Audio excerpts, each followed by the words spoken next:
Good evening, everybody. Can we just have another round of applause for the brilliant musicians?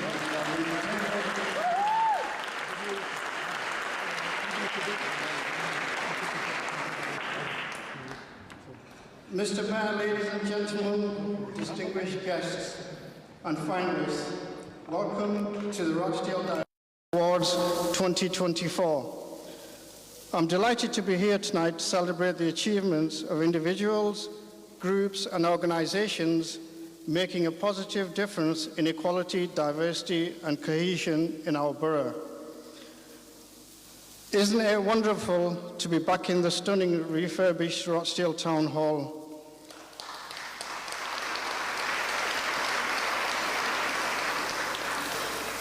This historic building has been the cornerstone of our community for generations, and its recent refurbishment has restored its majesty while enhancing its facilities.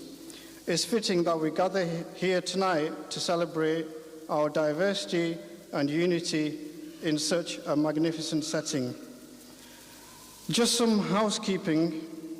Please, can you all set your mobiles to silent? Toilets are through the corridors at the back, so just down there. If you hear the fire alarm, please leave the building immediately using the clearly marked exits.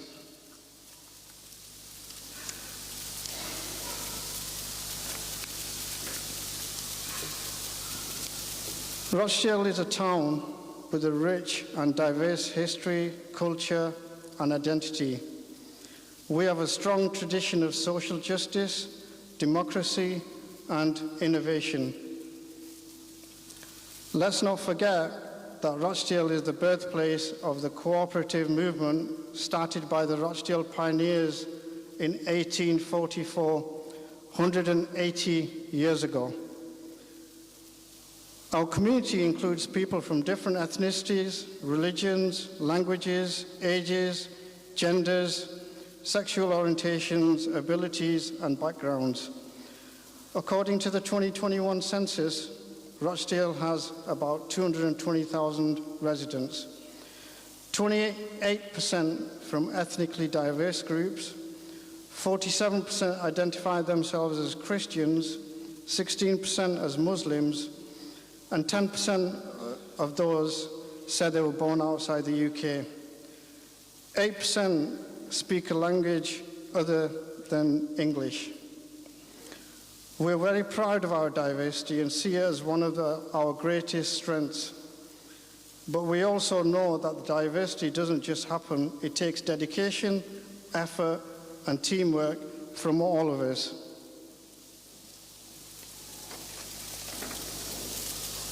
Rochdale's diversity is a source of strength, creativity, and opportunity. Diversity brings different perspectives, skills, talents, and experiences that enrich our lives, our work, our society. It fosters innovation, learning, and growth as we learn from each other, share ideas, and work together on solutions. Diversity also enhances our sense of belonging, identity, and pride as we celebrate our differences and commonalities and appreciate the value and contribution of each and every person. This is why Rochdale Diversity Awards, organized by KYP since 2012, are so important. The awards showcase the excellent work of people from all sectors and walks of life to support and advance inclusion, cohesion, and diversity in our borough. They inspire and motivate us to make a place where everyone feels welcome, valued, and respected. This year, we received a record number of nominations reflecting the wide range of initiatives and activities in our borough. The judging panel had a very difficult task in selecting the finalists and winners, as all the nominees were worthy of recognition and appreciation. The finalists and winners will be announced shortly, and we will hear more about their inspiring stories and achievements.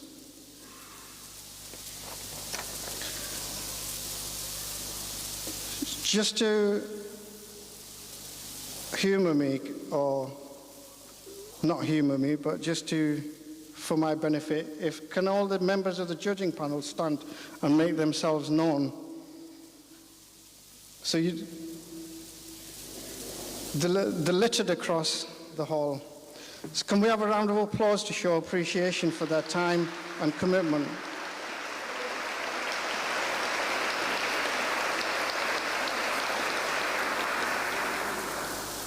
Thank you. Pope Francis once said, "Inclusion is not a matter of political correctness. It is the key to growth and success." This echoes deeply with me, as I have seen firsthand how our communities prosper when we embrace our differences and work together towards common goals.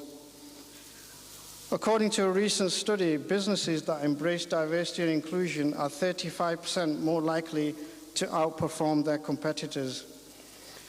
In Rochdale, there are many examples of local businesses that prioritize diversity in their hiring practices and workplace culture. These businesses not only prosper economically, but also contribute to making Rochdale a more cohesive and innovative community. Diversity also encourages our cultural life, bringing a variety of traditions, food, music, and arts that we can all enjoy and learn from.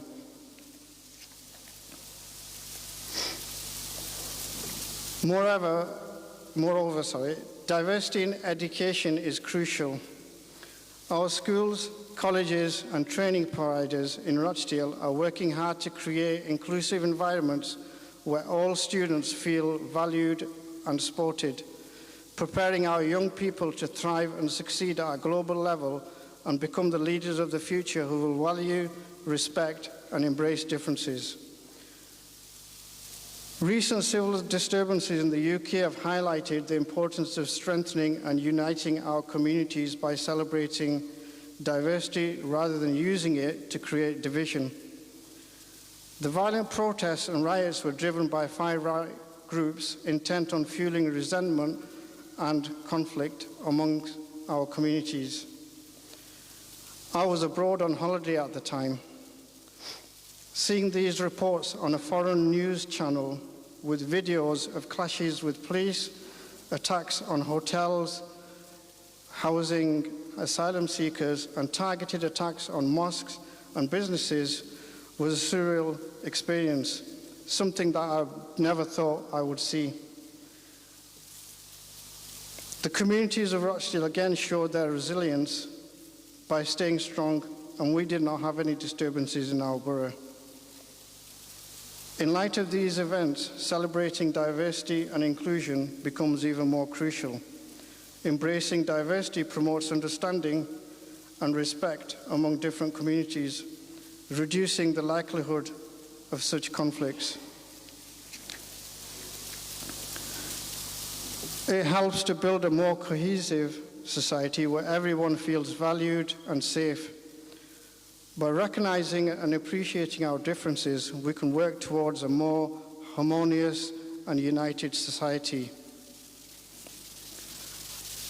I would like to thank our sponsors, Rochdale Borough Council, Hopwood Hall College, Rochdale Training, Rochdale Borough-wide Housing, Your Trust, and the Greater Manchester High Sheriff's Police Trust for their support in making this event possible. And once again, welcome to Rochdale Diversity Awards 2024. Let's enjoy this evening and celebration, inspiration, and unity. Thank you.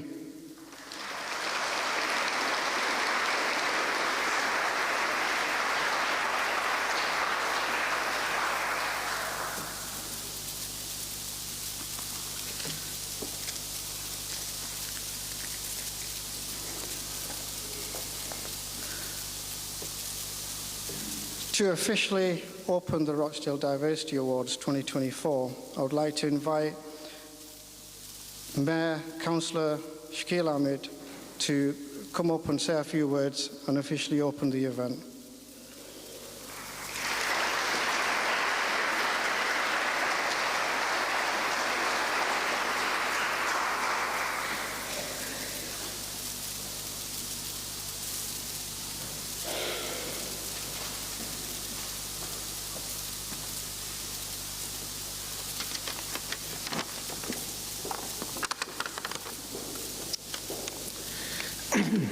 Good evening, everyone. Assalamu alaikum.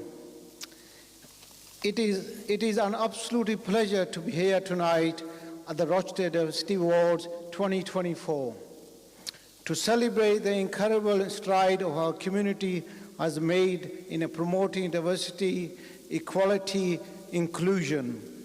We come together to honor the individuals, organizations, initiative that makes Rochdale a stronger, more united, welcoming place for all.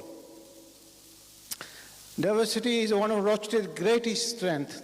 Our borough is home to people of many cultures, faiths, and background. It is this rich tapestry of experience that drives innovations, strengthens our social fabric, and inspires compassion and understanding. Tonight, we will recognize the effort of those ensure that diversity isn't just celebrated, but it is a cornerstone of progress, fairness, and opportunity for all. Equality, inclusion, not just for aspirations, that they are necessary for all in a thriving community. When we embrace these values, we create space where everyone feels seen, heard, and valued, and where barriers to sex are dismantled, the commitments that reflect in the expressional work for our awards nominees and winners. Those dedication equalities makes a lasting impact on workplace, schools, public service, and beyond. As a mayor of Rochdale, I'm incredibly proud to be a part of this event, which highlights the very best of our community. Tonight, awards remind us that diversity not just about representation, it's about justice, impunity, and celebration about shared humanity.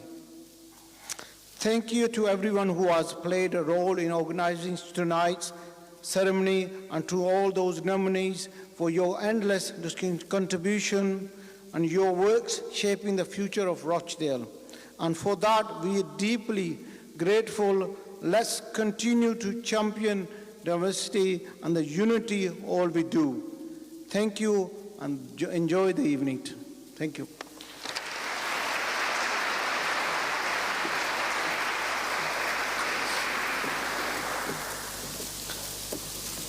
Thank you, Mayor. Just want to introduce our next speaker. Most of you looked at the agenda and seen Paul Waugh on the agenda and been looking around the room and thinking, where is he? Unfortunately, he can't be here tonight with us because he's in a meeting with ministers, hopefully bringing more investment into Rochdale, as much as he would have liked to have been here. Now, Paul grew up in nearby Scotland. He went to Alder Hill Community School before moving on to the University of Oxford, where he studied philosophy and physiology, and the University of Cardiff, where he studied journalism. Paul embarked on his career in journalism, spanning across a large number of publications, including The Huff Post, Politics Home, The Independent, and The Evening Standard. He was also a presenter of the BBC's Week in Westminster Show, and Paul has been the Member of Parliament for Rochdale since 2024. So I'd just like to play a message from Paul that he's kindly recorded for us.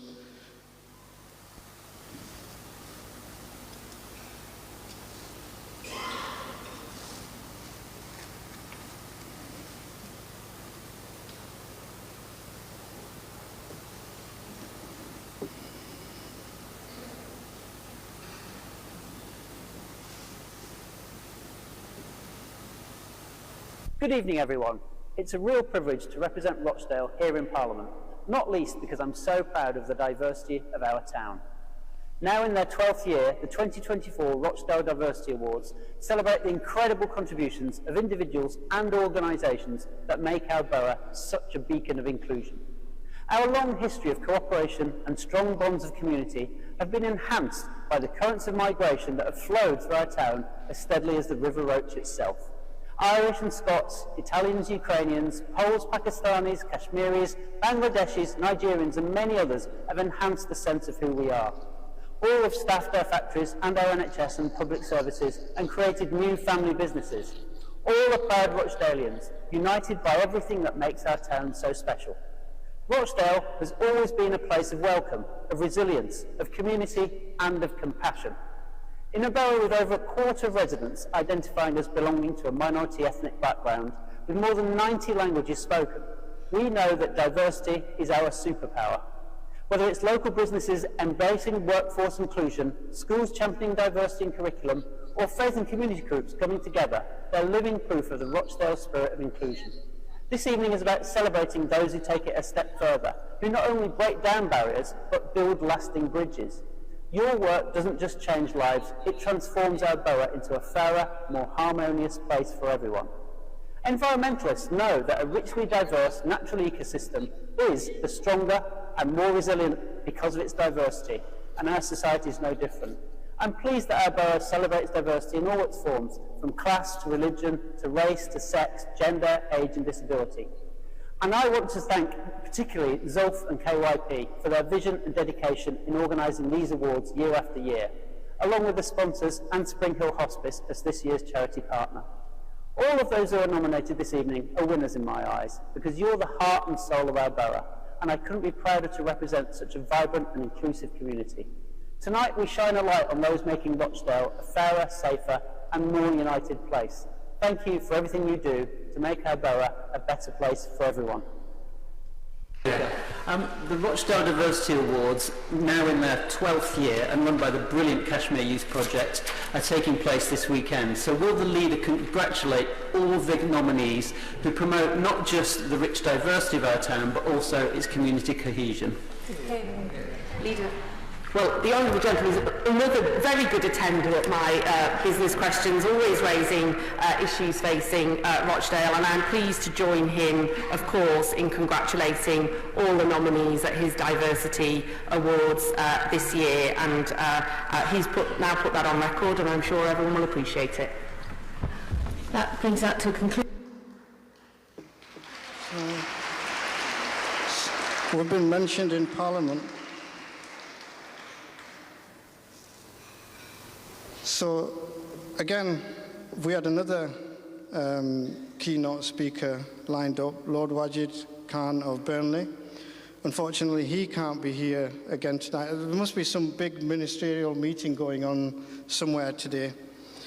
And he sent us a message as well. So, can we play the video, please?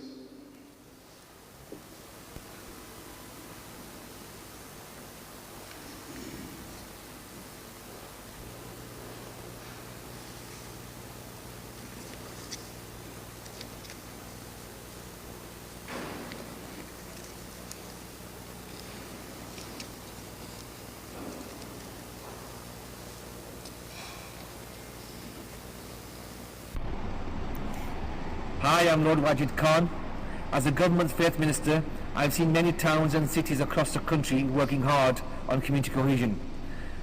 Rochdale is a great example of community cohesion. It has always been and still is a pioneer in the UK in using its diversity as a strength. As a young man who ran a business on the walk in Rochdale, I know personally what a welcoming place it is, and how all people from different backgrounds of faiths and no faiths have flourished and grown over the years. I want to congratulate tonight's nominees and guests for helping to promote unity over division and for putting Rochdale on the map for all the right reasons. And I want to pay tribute to the Kashmir Youth Project for putting on tonight's event. I would love to have been there in person, but unfortunately, due to a pre-existing diary commitment, I can't be there. Thank you very much, wishing you all well.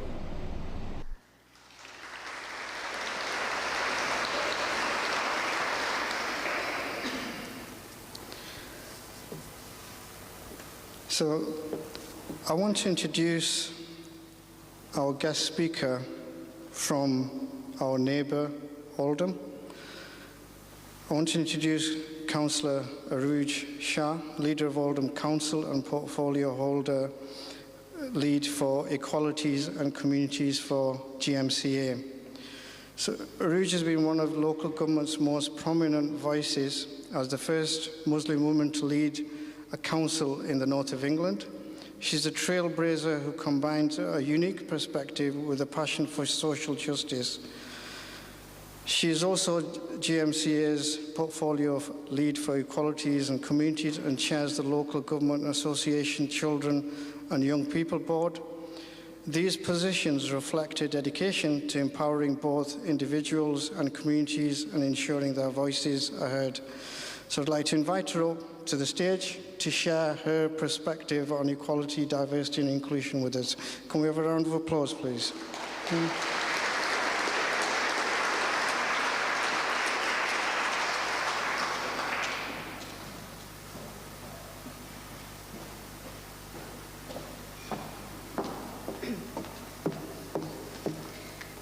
Hi everyone, thank you to be here. I just have to always adjust the lectern because Paul Wall might not be here tonight, but you've got something in common with me and Paul Wall, and we're both exceptionally tall. So I'm really delighted to be here tonight. Forget all the ministers that Paul and Lord Wajid Khan are meeting with. I'm joined by our very own Minister of Cooperation, Councillor Neil Emmett, so I wouldn't miss out and pass out on an opportunity to sit next to the leader of Rochdale.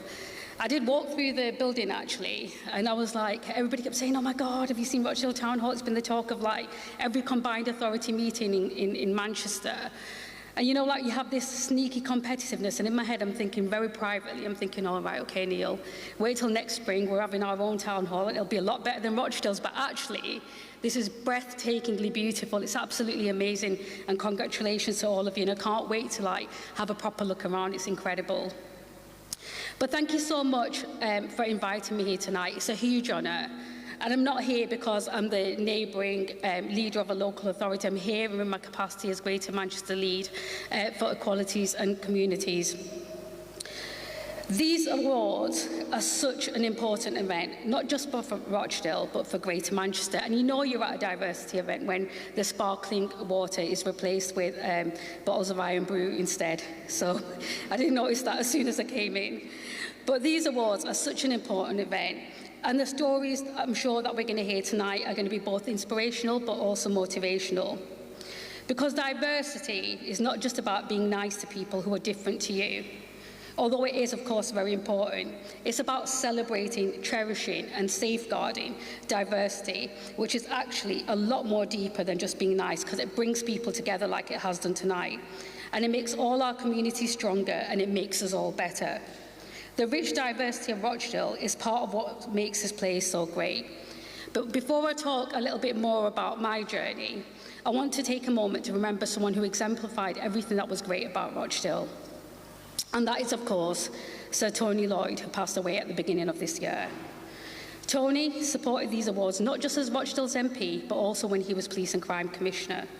He loved this event, and I know it will have brought him great joy to have celebrated the awards with you last year at what would have been one of his last public engagements. To me, and so many other people in the Labour Party and so many people that knew him, know that no one better embodies the spirit of these awards than Tony himself. He's missed, but he will always be remembered. He's also someone I've always looked to as an example, and for the next few minutes I will tell you a little bit more about myself and the struggles I've faced, the challenges I've overcome, and the joy I've experienced actually as a Muslim woman with a Pakistani background in public life. So the ward that I represent is St Mary's.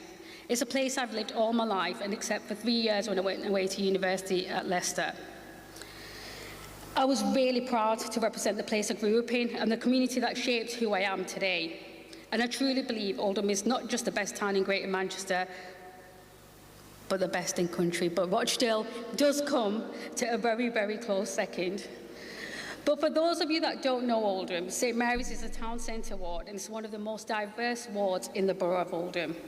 More than half of the residents in St Mary's are like me, from a Pakistani background, and just under a quarter of those are white. Living in St Mary's has defined me as a political leader. Growing up there meant living alongside people who looked like me, but who didn't always reflect the wider makeup of Oldham. And that experience is a big part of who I am today. As a Muslim woman of Pakistani heritage, I've held my fair share of firsts in politics. Politics, especially in the South Asian communities, tends to be dominated by men. So when I was first elected to Oldham Council in 2012, I was the first female Muslim to represent my community in St Mary's. Being a woman willing to stand up to men in powerful positions didn't always sit well with some people. Unfortunately, that saw me lose my seat in 2016, and I lost my seat because the people I represented were told a woman shouldn't be in the position that I held. I wasn't deferential though, and I wasn't deferential enough. Quite frankly, they saw me as not Asian enough. I was gutted, but I have no regrets. I stood up for the best outcomes for the people I represented, and that's why I got into politics in the first place. But I didn't let that hiccup slow me down. I knew I had more to offer because I believe in my town, in its potential, and in my own ability to really make a difference for the people that I care about the most. So in 2018, I had the chance to fight another election, but this time in a ward called Chadderton South, which, despite only being a few miles down the road, is a completely different place to St Mary's. 80% of Chadderton South residents hail from a white background, with just 5% from a Pakistani background and another 5% from a Bangladeshi background. But I won that election and quickly became deputy leader. And despite the differences between St Mary's and Chadderton South, people's hopes, their needs are largely the same. They want to live in a nice place, in a clean and safe surroundings, with access to good homes, schools, and community spaces. They want the chance to not just get by in their lives, but to really get on in their lives. And I wish I was about to tell you that this is the end of the difficult journey part of my story, but sadly it isn't. While I wasn't Asian enough for my own community in St Mary's in 2016, in 2022 I wasn't white enough for certain elements of the white community in Chadderton. In May 2021, when my predecessor lost his seat, I became the leader of the council. And I was again the first, and still am, the only Muslim leader of Oldham, the first woman to be, woman of colour actually, to be leader of Oldham. And I was the first Muslim woman to be the leader of a council in the north of England. Because I was the first, and because I knew that vile identity politics would turn up in Chadderton South, the following May, when I was up for re-election, I knew I had to work really hard to stay where I was. I knew I had to really prove myself, not only as a leader, but as a dedicated representative of every resident, no matter what their background was. So for the next year, I spent as much time as I could speaking to residents, helping them with their issues, organising litter picks, getting roads resurfaced, getting bins replaced, and everything else you could possibly think of.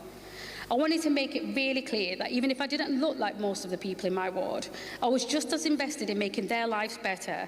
I was just as invested in the borough and just as invested in our neighbourhoods. And if this was a Hollywood movie, then I would have crushed the opposition and returned to the council with a bigger majority. But life isn't Hollywood. The Conservative campaign focused on what makes me different to most people in Chadderton South, that I didn't have the same upbringing, that I didn't look the same, that I was brown and that was really different. And their racist campaign succeeded. Enough long-time Labour voters didn't come out to vote that day, and unfortunately I lost my election. So for the second time in 2 years, Oldham needed a new leader, and for the second time in my political life, I began what I like to call a sabbatical. But you can't keep a good woman down, right? So I believed in myself. I believed in the power of my experiences to help build a better Oldham. I was selected as one of Labour's candidates and was re-elected in May 2023. Interestingly, some people who once campaigned against me were now supportive, having seen the racism I endured. They realised that my journey was not so different from their own battles, and we formed a new connection. And this experience reinforced why diversity in political leadership is so vital. When decision makers reflect society, they bring unique perspectives that mirror the diverse population that they serve. And this representation fosters a sense of inclusion, belonging, and trust in leadership. Different viewpoints lead to better outcomes because when people with varied experiences collaborate, they challenge each other and consider a broader range of solutions. And this leads to more innovative and effective policies that addresses the needs of all of our communities. It ensures that people aren't left out because they weren't thought of. And I wish I could say that upon my return to the council chamber that it was a better one, that Oldham had begun a new journey away from divisive identity politics, but unfortunately not. Still to this day, the council chamber I am spoken down to, I am heckled from the back benches. But these are unnecessary mentions of opposition members who will mention samosas and mango chutney, meant as a subtle nod to the fact that I'm not from certain parts of our community. From other corners, including from someone who I went to school with, they only refer to me as a Madam Leader and giggle to themselves as they say it in the council chamber, and not so subtle reminder that I'm a woman, just in case anyone forgot. But I'm not going to let sniping from insecure men stop me from doing what I do best. I'm proud not just to represent Oldham, but also be a Greater Manchester's lead for equalities, working with Andy Burnham and all the other council leaders to make Greater Manchester a fair place where equality sits at the heart of everything that happens. And it's important that people look at their political leaders. They see it as something that they can achieve and do no matter what. When young people see people who look like them and share their experiences in positions of power, it can inspire them to aspire to leadership roles themselves. This can help create a positive cycle of empowerment and representation, ensuring that future generations continue to benefit from diverse leadership. So I've already spoken about how I've been the first to do a number of things. Let me tell you why it's quite daunting. If you were to come into a chamber at Oldham Council and look at the list of leaders since the council was created in its current form from over half a century ago, you'd only see 4 women on that list, and I'm 2 of them. So whilst I've taken you through some of the challenges that I've gone through to get to this position, I don't want you to think that this has ground me down, because I absolutely love my job. Local government is that special part of politics which makes the most impact to people's lives. We make a difference every single day, and I'm both proud and privileged to be in a position where I can influence that. Breaking down barriers begins with believing in yourself. It begins with embracing your passions, pursuing your dreams, and never letting anyone tell you that you can't succeed because of your age, your disability, your gender, your race, or your religion. Remember that every challenge you face is an opportunity to grow and prove your resilience. Seek out mentors and role models that inspire you. Surround yourself with people who support your ambitions and encourage you to push those boundaries. Together, I strongly believe we can create a world where our demographic characteristics don't define our career path. Diversity in political leadership is not just a moral imperative, it's a practical necessity. It enriches our decision-making processes, it strengthens social cohesion, it addresses inequalities, and it inspires future generations. So let us all together strive to build a political landscape that truly reflects the rich diversity of our society, ensuring a brighter and more inclusive future for all. And I've had several firsts in my career, like I pointed out tonight, but I know one thing for certain. I meet so many fantastic people across the country that I'm certainly not going to be the last. Thank you.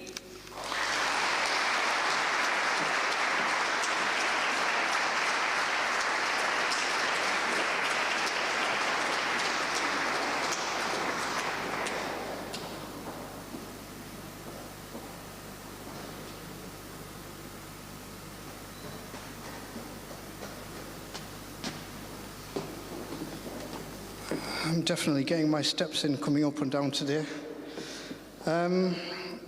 Just want to introduce your host for the remainder of this part of the evening. I want to introduce somebody who was born in Rochdale, went to Alder Hill School and Rochdale Sixth Form College before gaining a master's degree in chemical engineering from the University of Manchester. He's currently working as a chemical engineer in the nuclear industry for Sellafield. Deeply committed to making a positive social impact and breaking down barriers to opportunities. He's involved in various roles, which include serving as a secondary school governor, being a member of the University of Manchester Student Advisory Group, acting as a STEM ambassador, holding the position of Nuclear Institute Education and Outreach Lead, and contributing to the Sellafield Race, Ethnicity and Cultural Heritage Network. That's a bit of a mouthful. He's also, easier to say this, he's also KYP's youngest board member. So please can you all welcome Sakleen Khalid, please.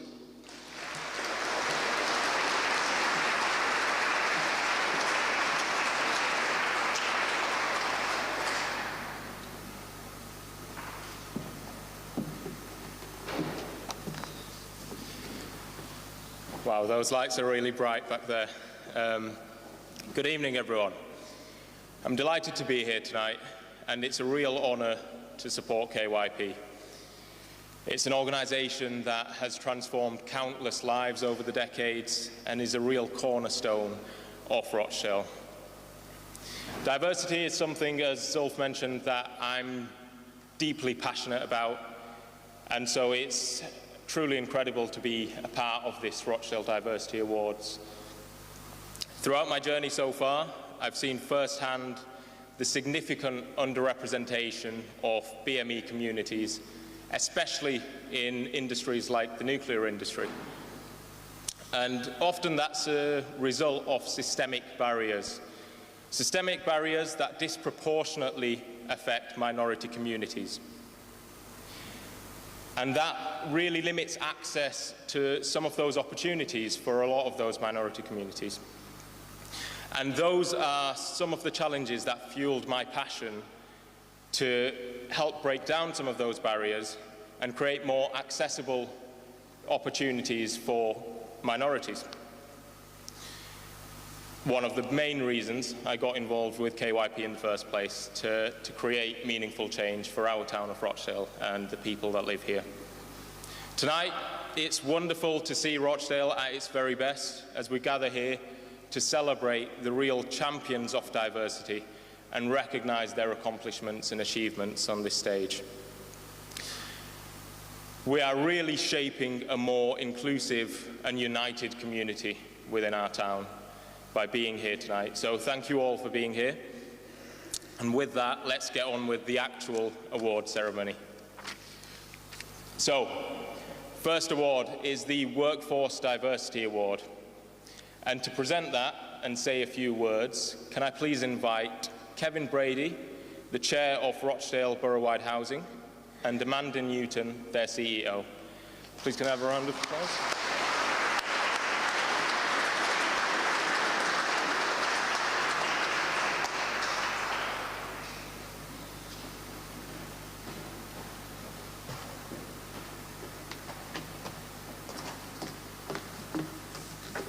That's a long way. Good evening, everybody. RBH is really, really proud to sponsor the Workforce Diversity Award. We believe it's really, really important that the people working on our communities are the representative of the people who live in our communities. So without further ado, have we got the nominees?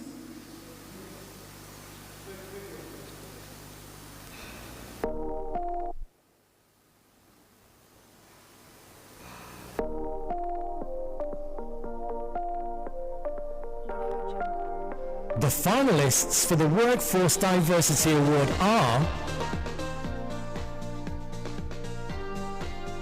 Hopwood Hall College. Hopwood Hall College is committed to delivering high-quality education and training across Rochdale. With leadership support, their equality, diversity and inclusion strategy encourages all to bring their authentic selves to work. They champion diversity through policies that enrich learners and staff, participating in initiatives like Wear Red Against Racism, LGBTQ+ flag-raising ceremonies and cultural festivals. As champions of inclusivity, they provide regular EDI training for all staff. Impressively, 94% of college employees feel that equality of opportunity is embedded in the college culture. 7% above the benchmark. Ranking the college 6th overall nationally for inclusivity. Living Well. Living Well exemplifies exceptional commitment to inclusivity and community empowerment by employing a diverse workforce and enriching an environment where everyone feels valued and supported. Their community engagement group gathers insights from minority communities, tailoring services to meet unique needs. A cornerstone of Living Well's success is their group of over 200 volunteers from diverse backgrounds and abilities, bringing valuable lived experience to the organisation. Their annual Racialised Communities Development Programme promotes professional growth and upward mobility for individuals from diverse communities. Living Well's dedication inspires positive change, creating a more equitable and vibrant community for all.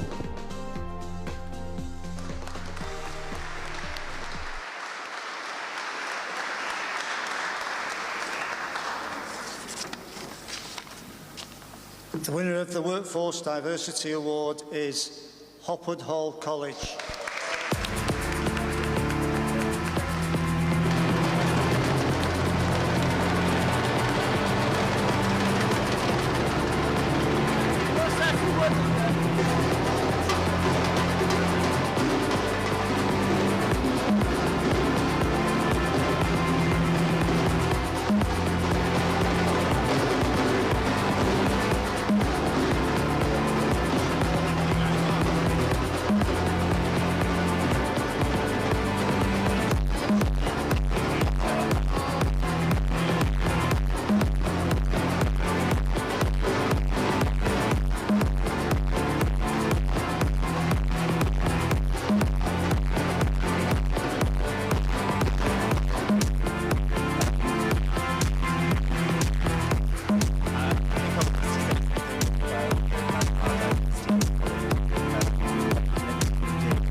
Organisation, we hope to represent, and reflect Rochdale Borough, but the wider Greater Manchester community as well. So thank you very much for this, and it's a great honour. Thank you.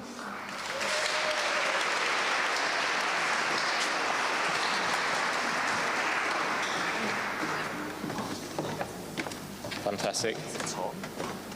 On to the next award. Diversity in Public Sector Partnership Working Award, another mouthful. For this, can I please invite Councillor Arooj Shah, Leader of Oldham Council. Can we have a round of applause?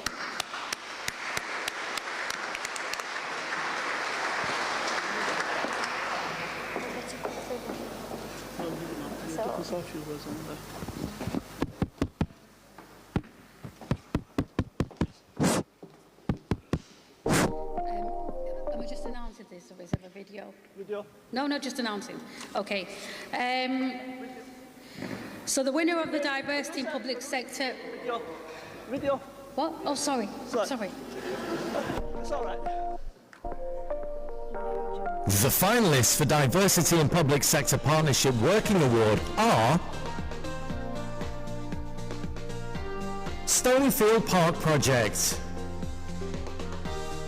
The Stonyfield Park project in Milkstone and Deeplish has revitalised the park, stimulating community engagement, reducing social isolation and promoting health and well-being among diverse residents, including ethnic communities and refugees.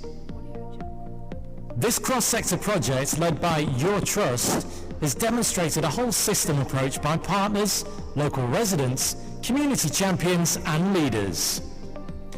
£300,000 was raised to fund the project from different sources, creating a vibrant and inviting environment for the community. By amplifying local voices and addressing community needs, the project has created a vibrant space for socialising and activity, enhancing overall quality of life in the area.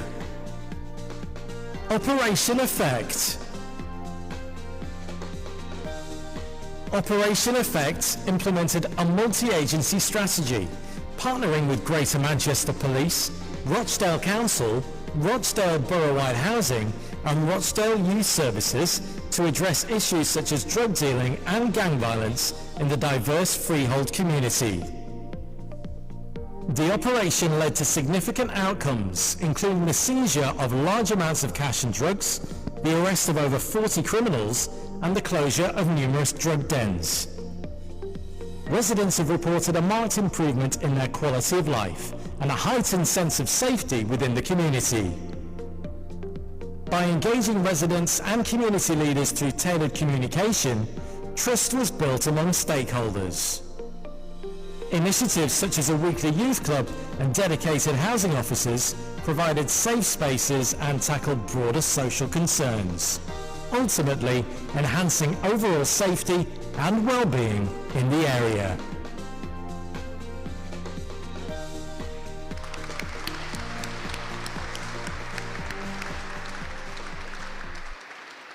Fantastic. So the winner of the Diversity in Public Sector Partnership Working Award is GMP Operation Effect.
Okay, looks like none of my team want to speak.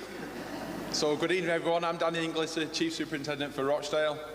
I just want to sum up really what this diverse team has brought, and that is different insights. And when you look at what we've achieved on Freehold to date, it's not come from a policing response alone, it's come from community intelligence, partnership working, and really getting residents empowered and supporting them to give them some voice, because a lot of the information's come from people who want to make things better. So I'm really proud of the team, but also the community, and I think there'll be lots more progress we can make on Freehold to make it a great place to live. So thanks very much for the award. Well done. Well done.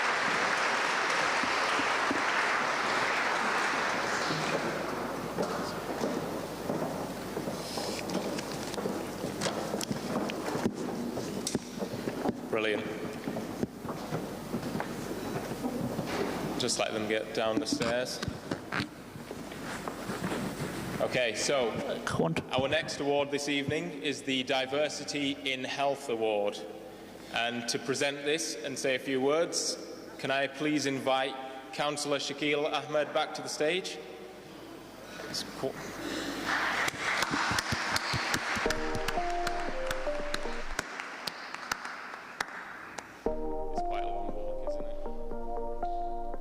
The finalists for the Diversity in Health Award are Asma Bibi.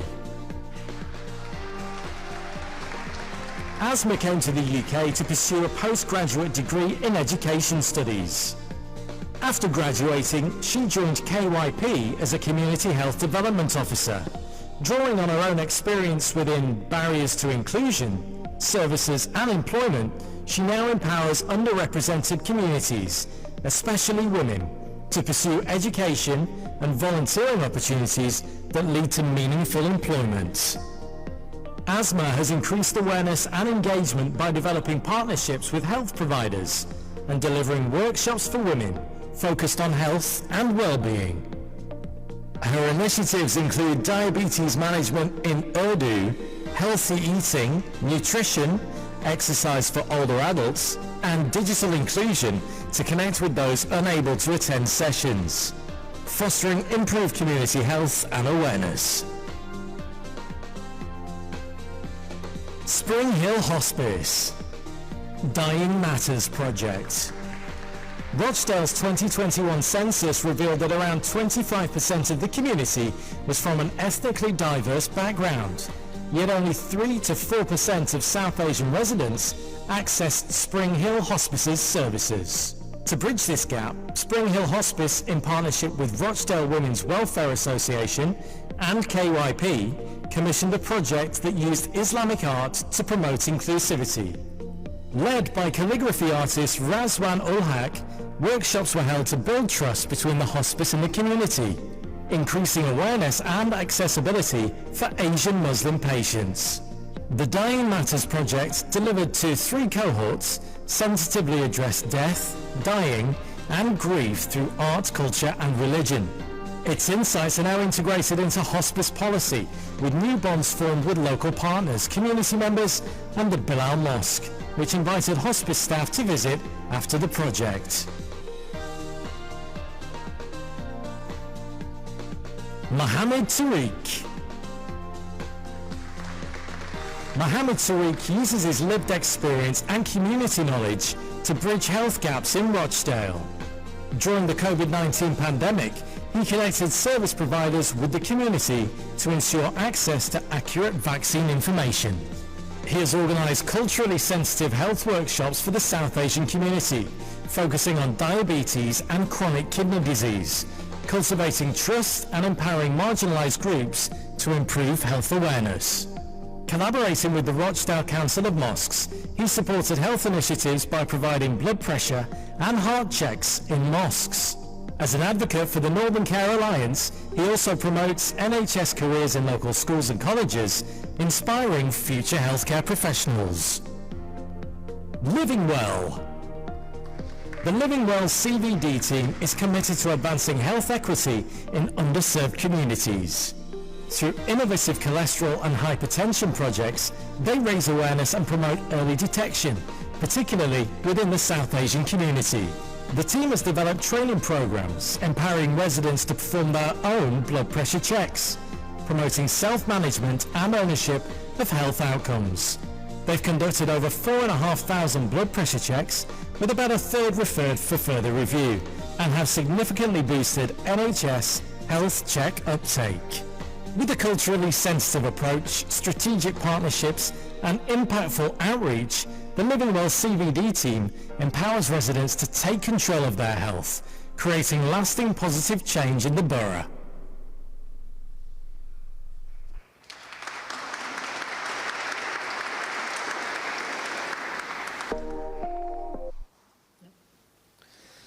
The winner of the Diversity Award in Health Award is Spring Hill Hospice Dying Matters Project.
The finalists. I'll say a few words. Thank you very much. We're absolutely delighted to win this award. The project itself meant so much to us, but we're only part of the story. This wouldn't have happened without the management and staff of KYP, the management and staff of Rochdale Women's Welfare Association, and of course the people of Rochdale from the Muslim South Asian community who welcomed us with open arms and worked with us on this project. It's a small step, we have plenty more work to do, but we were absolutely thrilled to be able to do this work, this Islamic art project, with the groups, and we're hoping to do a lot more work with the groups in the future. Thank you so much.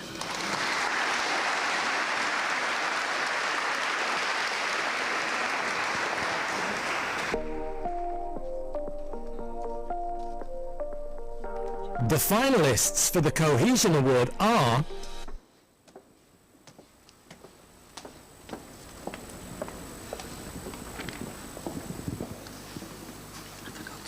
It's fine. We'll do it. Some really inspirational people there, and all the nominees as well. Our next award of the evening, and I think the last one before food, is the Cohesion Award.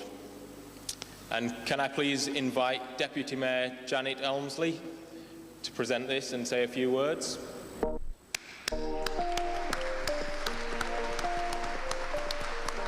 The finalists for the Cohesion Award are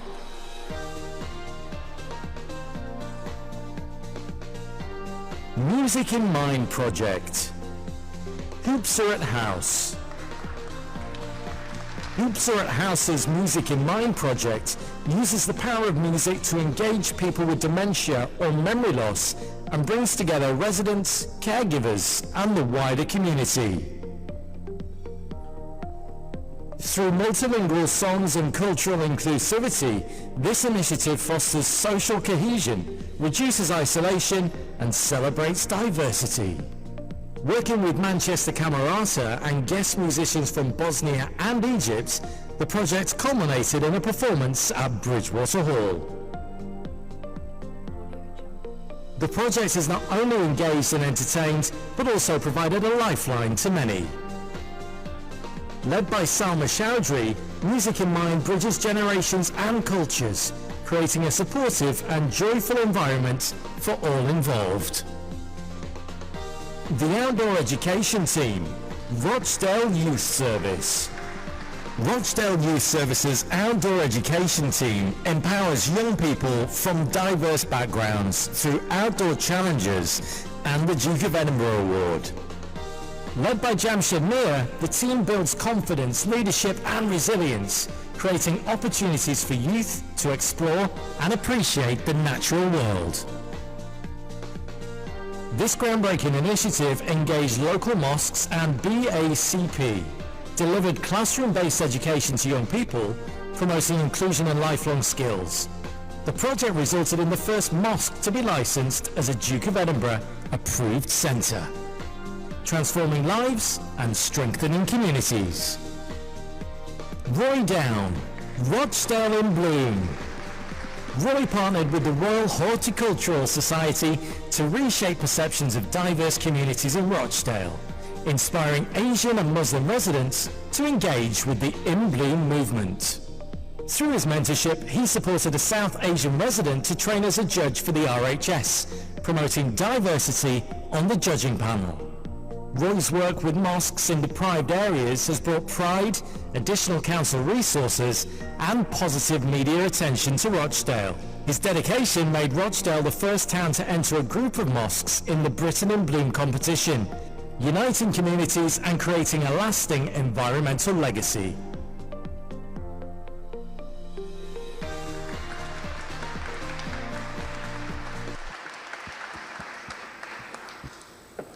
I'm very pleased to be the third ex-pupil from Alder Hill to be on the stage today. Yes, it is that old. And the winner of the Cohesion Award 2024 is Roy Down from Rochdale in Bloom.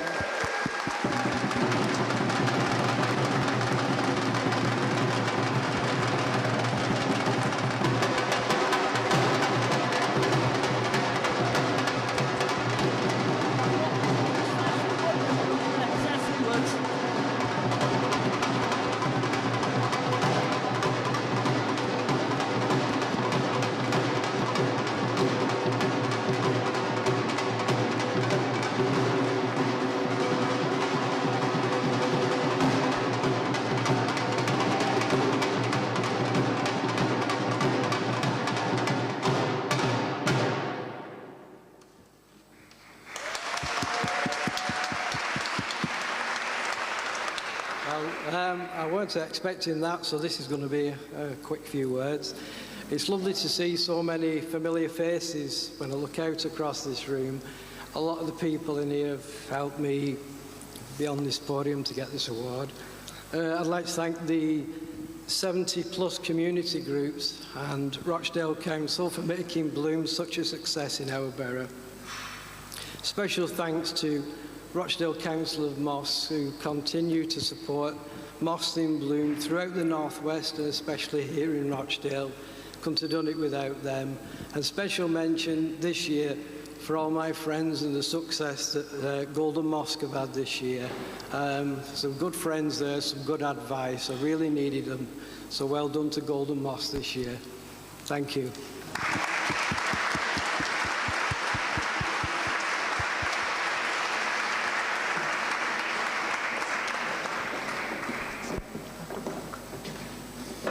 That's it. I think that's it. Next or after. Fantastic. And that brings us to the end of round one of the awards. Just when I found a nice little hiding place behind the stage. And yeah. Right. So next, can I please invite our charity partners, Spring Hill Hospice, to the stage.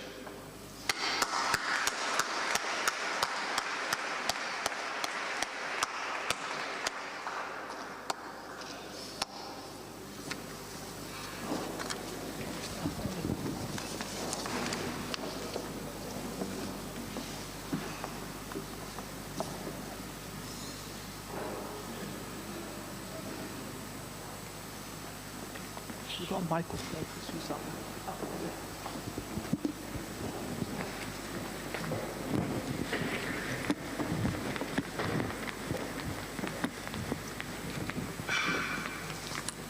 Hello everyone, Mr. Mayor, distinguished guests and ladies and gentlemen. My name is Jo Alley. I am the Community Engagement Officer for Spring Hill Hospice. I know many of you, I've chatted to many of you downstairs, are already very keen supporters of Spring Hill. We benefit from being one of the Mayor's charities also for this year and have done for quite some years. So I know there is a lot of support and a lot of affection for Spring Hill Hospice in this room. But for those of you who may not know what we do, or maybe just need a gentle reminder, we provide services to every adult in the Rochdale Borough that needs us. We do that through our inpatient unit, where we have up to 16 patients at a time, often at the end of their lives. To come to us and be treated by our team, you need to have a life-limiting condition. Unfortunately, there are lots of life-limiting conditions that affect so many people in the borough. We look after, on the ward alone, we look after around 320 people every year, often at the end of their lives, often in really difficult circumstances. Not only that, we offer community services. So for some people, at the end of their illness or their condition, it may be better for them to remain at home. So we have an amazing community team of specialist palliative care nurses who go out to people at home and look after them within their own homes. We also have an amazing bereavement and counselling service, which is open to patients and their loved ones. We also have an excellent education team, so if any of you are, I know there's probably quite a few of you in terms of community and voluntary groups here that are in the social and health sector, you may well want to have a look at some of the courses that are on offer from our education team. Now, Spring Hill was founded 35 years ago. Our founder had a vision for palliative care services in Rochdale because she'd seen it in another borough and was then sort of outraged that we didn't have that amazing level of care in Rochdale. So she fought tirelessly and fundraised 35 years ago to bring the service to life in Rochdale, and it continues to look after people in the borough because of the community that we have here in all its amazing diversity. We simply could not survive without this community. Around 80% roughly of our running costs has to be met from our own fundraising, which is why you'll probably see me and my colleagues popping up at all kinds of events, reminding you that we are here and we need your support. We simply can't exist without our community's support. But we are here for the entire community. If you are 18 plus and you have a life-limiting condition and you live in the Rochdale Borough, you are ours to care for if you ever need us. And regardless of whether you were born in Rochdale and you've lived here your whole life, whether you have moved to Rochdale from various corners of the world and you've lived here a matter of weeks, you are our responsibility, and we want to look after people who are in those life-limiting conditions. We want to look after people should they ever need us. Unfortunately, this comes at a cost. The cost that we need to fundraise from our community is around £8,000 per day, which is phenomenal. But Rochdale people are phenomenal, and they do continually turn up and support us and do amazing things for us to help us to continue providing those services. I will be, or the KYP team will be handing these envelopes out shortly. So if you do have the ability to make a financial donation to us by popping something into the envelope, that would be really, really appreciated. If you can't make a payment in cash today, I'm on table 13. I do have the ability to take a card payment. Or you can go onto our website at any time. That is open 24 hours a day, and you can make a payment there. It's not just about the finances, though. It's about ensuring that people know about our services, and if they can't help us financially, that they can get involved with our services and supporting us. So again, if there's anyone who thinks I'd like to maybe get involved in volunteering or supporting at events, or I'd like my business to get involved, or I'd like someone from education to come to my community group, I'm at table 13, so do come and have a chat or pick up the phone and give us a call sometime next week. We love to chat to people. It's a really exciting time for Spring Hill because we are 35 this year, and we've also been judged as outstanding by the CQC, which I think most people will agree is no mean feat, really, to get through that process and come out the other end with an outstanding award. So thank you all for listening. I could go on for hours about Spring Hill and all the things that you could do to help us and get involved with us, etc. But thank you to Zulf and the team at KYP for allowing us these few moments to remind you about Spring Hill, and for agreeing for us to be the charity partner again this evening. We really appreciate it, and have a great evening. Thank you.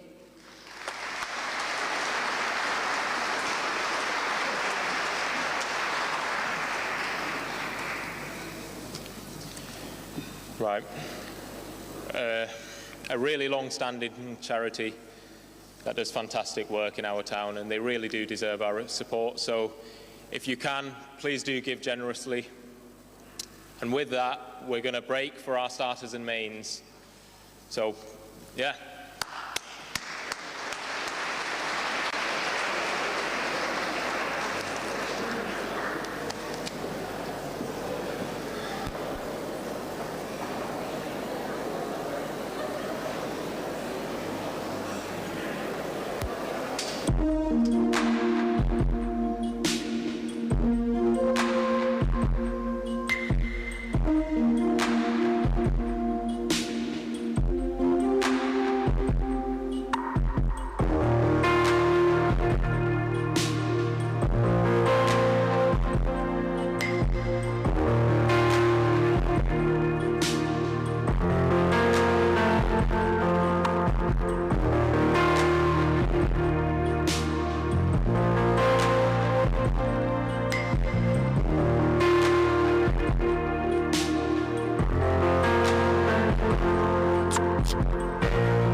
I'm now inviting Mr.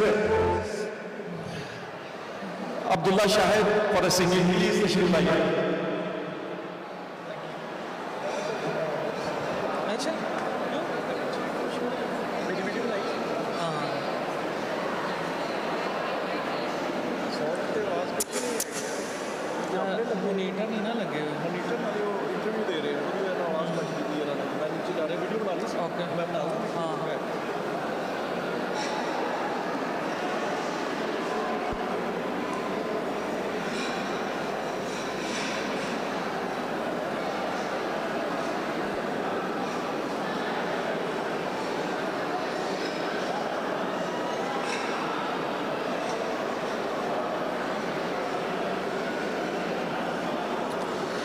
I hope कि आप सब लोग आज का ये जो evening है enjoy कर रहे हैं। तो मेरा नाम अब्दुल्ला शाहिद है और आप मुझे अपनी सॉन्ग की कोई भी फरमाइश भी बता सकते हैं। तो आज का हम फर्स्ट सॉन्ग आप सबके नाम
song. I'm took it now.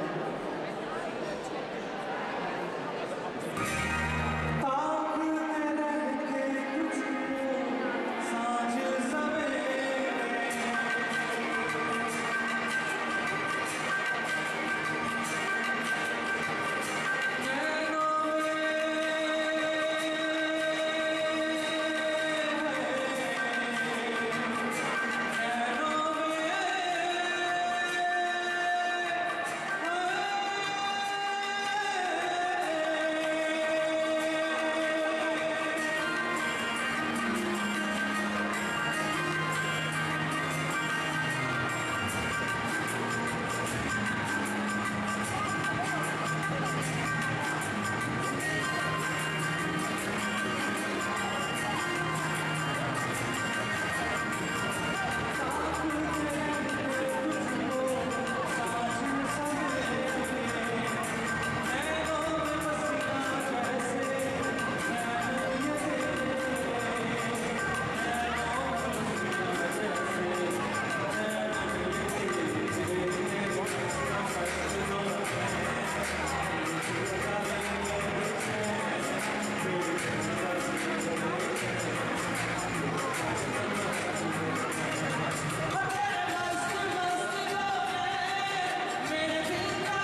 Okay, last song, I love that performance of Frankie.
Have you all enjoyed this?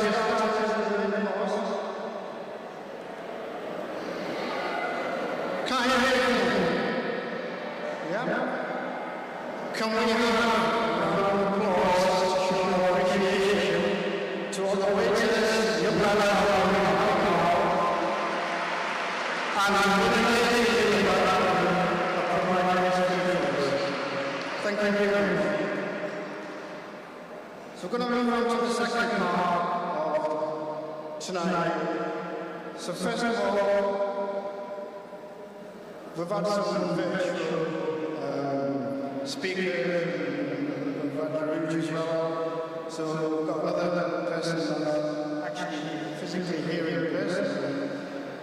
And that person is Danny Nicholas. Danny joined the Manchester Police in 2001 and has served with the force throughout his policing career. He started his career at Grey, Maryland, covering the North Manchester area, and has worked across a variety of different positions within the police. Since January, he's Chief Superintendent at Rochdale, and numerous projects have already come the way of the town policing teams. So he is here now, waiting, and let's see what he has to say about what he thinks about equality, diversity, and inclusion from a police perspective. So thank you.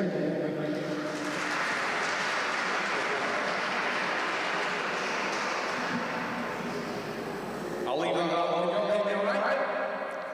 Right, well, good evening, everyone. I can't actually see you when you're sitting with the shadows up here. The lights are very bright. So, you just had an introduction there about my career since I started in 2001. But before that, I was an engineer. I worked with Mathemat Flats. Did anyone hear that? It's in new to me. So I was a turner fitter. I became a pattern maker in foundry. And then I became a metallurgist. I know some of you that would mean nothing. But what I had something in common was all those jobs, and it was always very good. The other thing quite common was in my role, I didn't really enjoy that. So I applied to be a prison officer. The application I ran was outside my ground. So in 2009 I the police and was successful. I started in Manchester. But one of the things I learned quite quickly was around forensics. So I went into the room in London.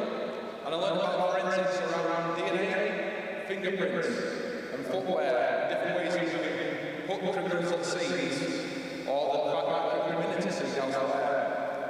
And that's come from a forensic scientist called Rochdale, who's French. And he coined the phrase that every contact leaves a trace. And that's something that once I got into that, I started my career in burglary robbery, quite black and white. Then you grow up.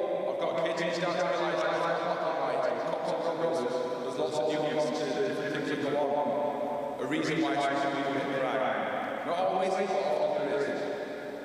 And one of the things I learned, and I look at the table today now, is that everyone has a trait from each other. So we have an opportunity, in policing particularly, to make a profound difference to people's lives.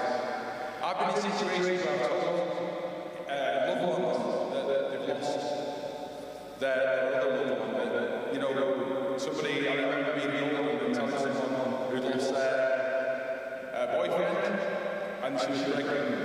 And there's some really difficult situations getting into. There's other times when we get the opportunity to talk to people like this with different events where we get to try and inspire people. Now, I've had some great roles over the years, and one of those was Mr. Chowdhury, who now retired. He was an ACC, this organisation. I remember being in the room, someone saying to me, Danny, you're a role model. So I said, thank you very much. And he said, we didn't see you're a role model. But one of the things I love about that is we're all role models. People are role modeling right now. We need to be deliberate in the way we role model. Because often, people looking at us are always going to do that. So I challenge each other to make sure we're being the best we can be. The other thing is not starting from scratch. I was just introducing somebody, or introducing himself to me, who spent 40 years working with KYP and supporting that organisation. So we're not starting from scratch. People have grafted in very difficult scenarios, situations, so that it's slightly easier, or the path has been there for people to follow. And and that's really important. So as somebody now, Mr. Chairman, retired, I'm the highest ranking officer who's mixed race in the force, or any race, so I've got a complicated background, just as easy to say that I'm part Nigerian, English and Irish. But the bottom line is that difference gives you a different perspective. And when I look at the force, I know that people want to see representation that makes a difference. Now when I say makes a difference, we see the sort of we know that representation means we get better perspectives of what's going on. We're able to show different levels of everything understanding. We were speaking before about languages, we bring language skills and the power of difference to me that are connected to people in different scenarios.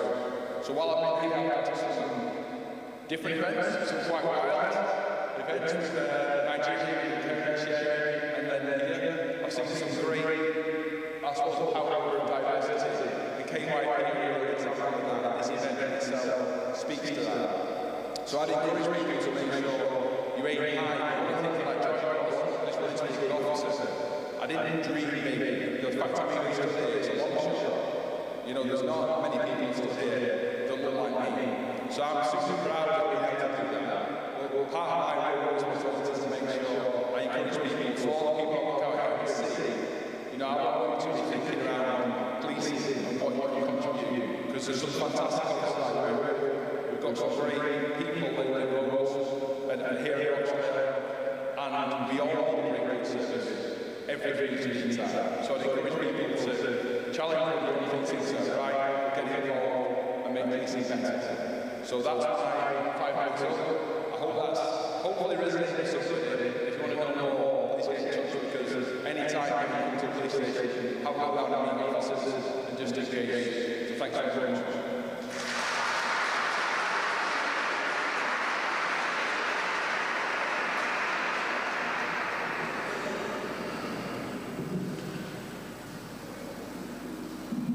Thank you for your insight there, Danny. So next, I want to introduce somebody who's been inspirational in their own life, in their own career, and what they've chosen to do. And this is a strong link to Rochdale. I don't know whether she went to the system or get involved as a creative.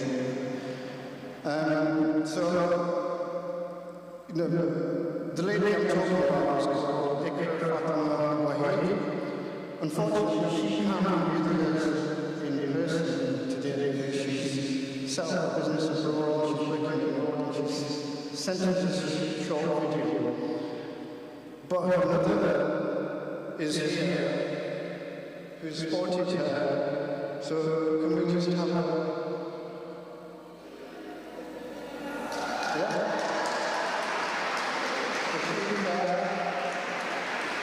And as well as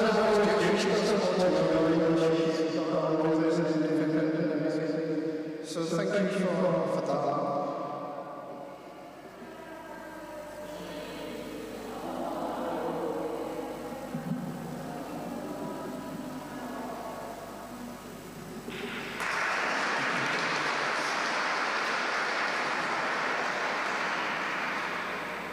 So, deeply passionate about swimming, demonstrating great talent and potential for the future in this field. This is not a typical career choice for many, but for a young girl from a South Asian Muslim background, it was particularly bold choice. So I'm just going to play this small video and let her tell you her story in her own words. So can we play the video, please?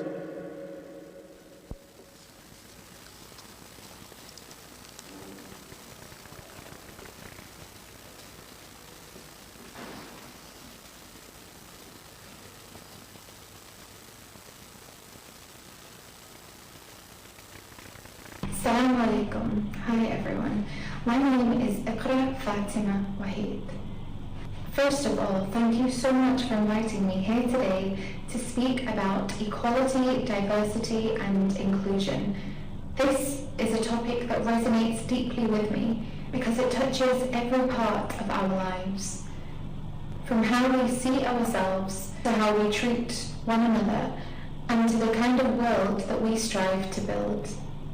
I was born in Rochdale and very early in my life fell in love with sport. In school, I was part of most of the sports teams, and after my first ever swimming class, my life changed. I was only 9, and I was so afraid, but with time, practice, and encouragement, I became very good at it. I progressed to pass all 12 national swimming levels, and then went on to achieve my bronze, silver, gold, and honours awards. This part of my life holds very special memories for me. The club I swam for was a mixed community and very diverse. My brother and I were the only Muslims, but I remember the team spirit. It was where I felt most alive and most happiest. We were training 6 days per week, as well as going to school. No matter the weather, no matter the circumstances, my mother got us in that swimming pool. Not only that, but my father also put us into karate and kickboxing. From an early age, sport was a big part of my life, and still is. By the age of 14, I was selected to swim for Commonwealth Games. However, I was faced with a difficult decision. I was doing my GCSEs at the time, which is a crucial step in paving the path of your future. With the long training hours, I questioned myself. Do I want to swim or do I want to study?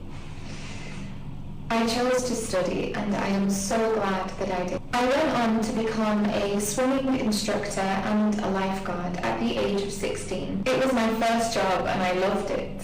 I started ladies-only classes at the weekends, and this is where I got my first taste of what it feels like to inspire, to motivate, to empower others, simply by supporting them to do things that make them uncomfortable.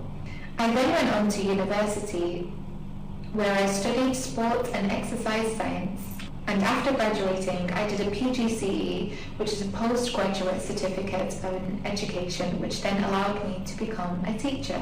Now here is where all the fun starts. After 1 year of teaching in the UK, I gained a lot of experience. I worked as a sport and exercise science lecturer at the university where I studied at. I then moved down south, where I was a professor in colleges, and then finally I moved closer to home at Manchester College. Throughout my experiences in the UK, being a young Muslim woman in sport, I faced a lot of discrimination and harassment. However, I knew that my gift was to break barriers, and I wasn't going to let that stop me. After leaving Manchester College, I applied to work abroad, as it's always been my dream to work and live in a Muslim country. Then something amazing happened. I got offered a job in Oxford, and I also got offered a job in the United Arab Emirates. And I think it's obvious which one I chose. Leaving my home, my family, my country was so scary. But something was pulling me here. Something inside me was telling me that I had to do this. I had to do it for myself, to grow, to see what else I am capable of doing, to do what I was made to do. It was January 5th, 2019. And since that day, well, the only word I can use here is growth.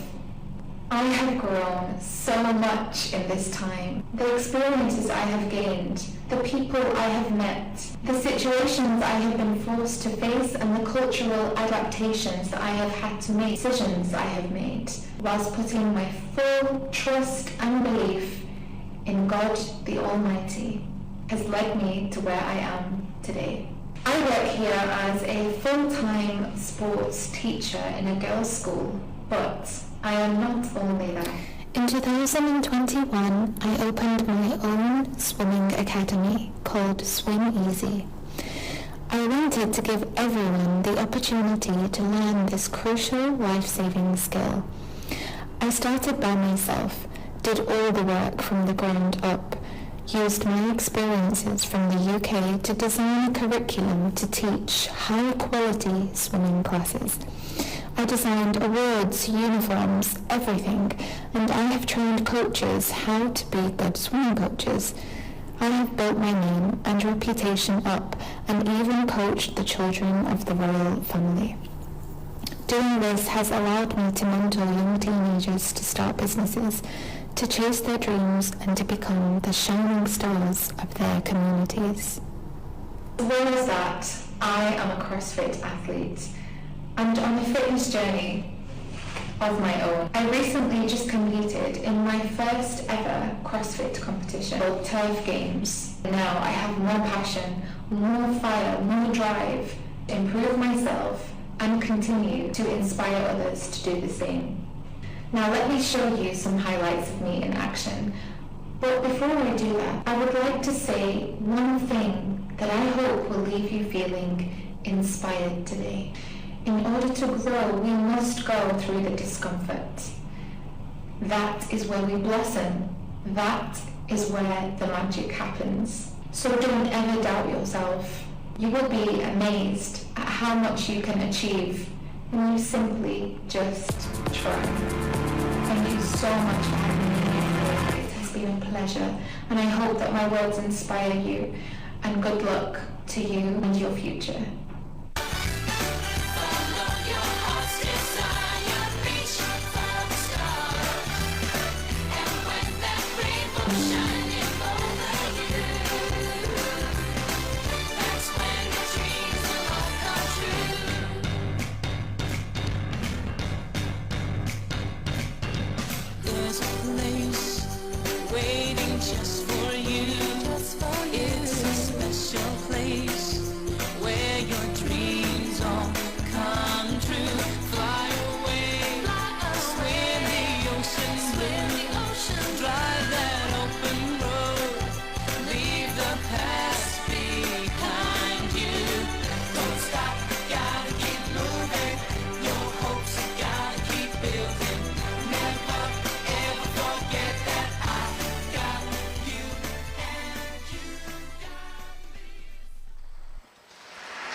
A role model for young girls out there, and young boys as well, and for everybody. I think the good message is quite clear there. Put your mind to it.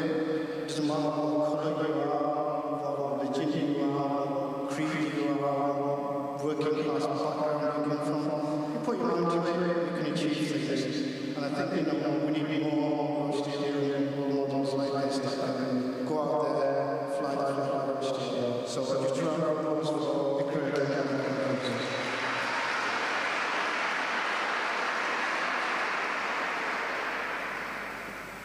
So next, I want to invite Councillor Neil Emma, leader of Rochdale Borough Council, onto the stage. Neil attended Carnarvon Grammar School in Middleton. He went on to achieve honours degree in modern languages from the University of Wales, studied at the Sorbonne in Paris and at Valencia University in Spain.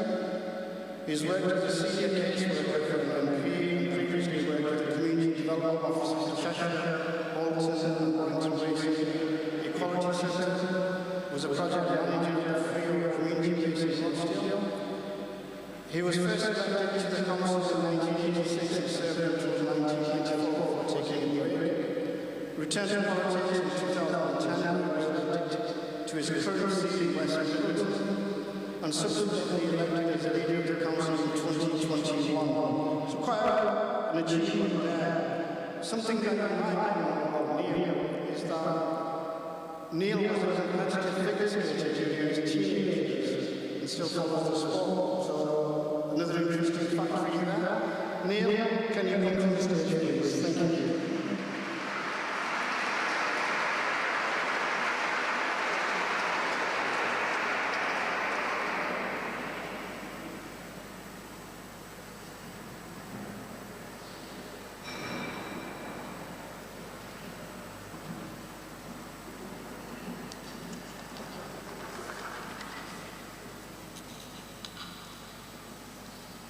Thanks for introducing yourselves.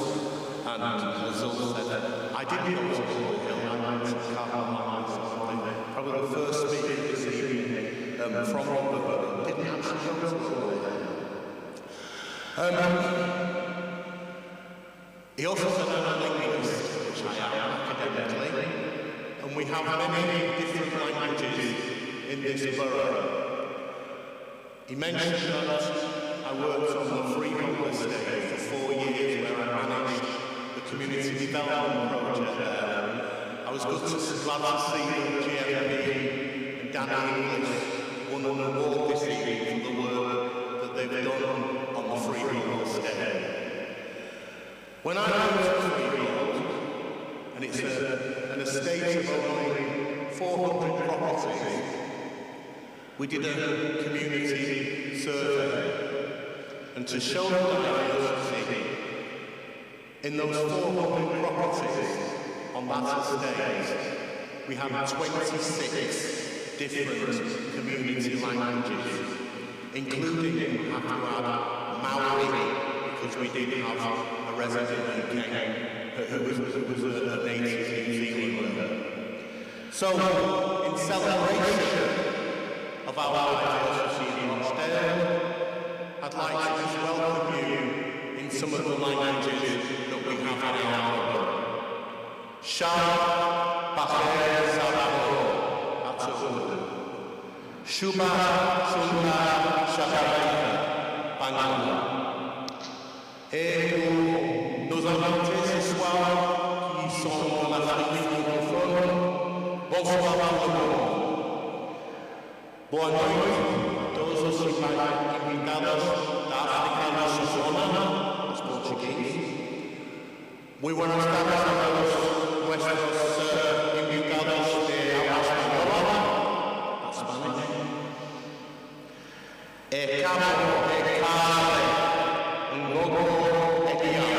That's Yoruba. That's for our emerging Nigerian community. Dobry wieczór is for our Polish community. And finally, Dobry wieczór for our Ukrainian community. We are a wonderfully diverse borough. Somebody once asked me recently, how long do you think Britain has been a multicultural society? Is it just after the Second World War, when we had the Windrush generation that came in 1948 onwards? Or is it the arrival of many people from the South Asian subcontinent that came in the 1950s and the 1960s? And I said no. Because what people often don't hear about is what I call the hidden history of Britain. So how long has Britain been multicultural? 2,000 years. When Britain was part of the first truly multicultural society in Europe, it was called the Roman Empire. And there were many people from across the empire who were here in Britain, whether they were administrators or part of the legion.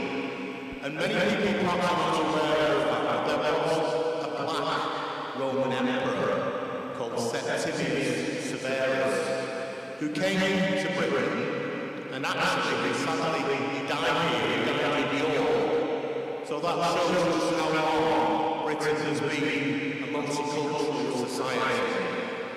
And here in Rochdale, we've been multicultural for many years now, and let's celebrate our diversity. From the late 19th century and the early 20th century, my own memories when people came over from Ireland to work here.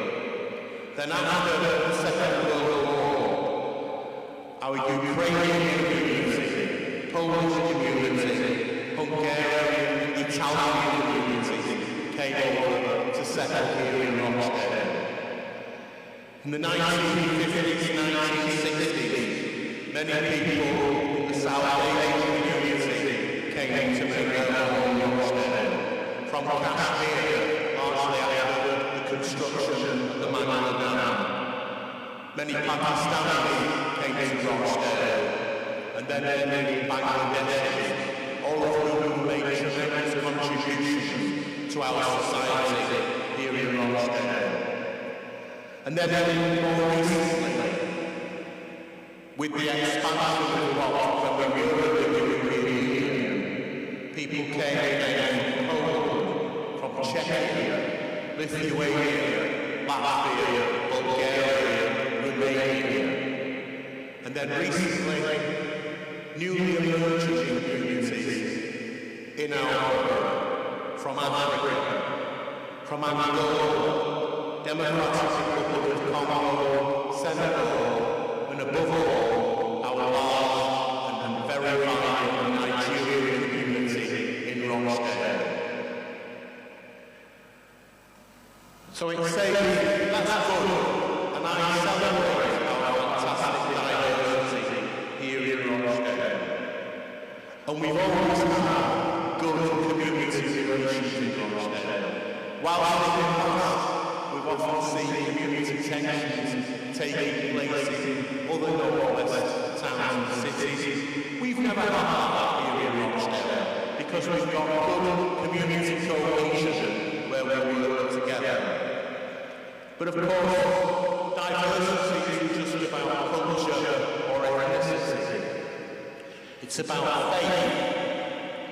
It's also about treating women and women's rights. And let's next week make sure that we all are around for White Ribbon Day to make sure that we finally get rid of the blight on society that is violence against women.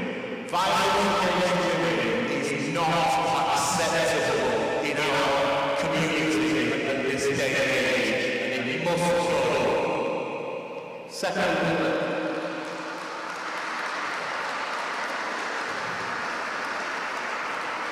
we celebrate the tremendous contributions that our disabled persons community have made to the borough. And finally, my own community, the LGBT plus community. Aruj said earlier that she was proud to be the first Muslim woman to lead Oldham Council. Well, I'm first as well. I'm the first out and proud gay man to ever lead Rochdale Council.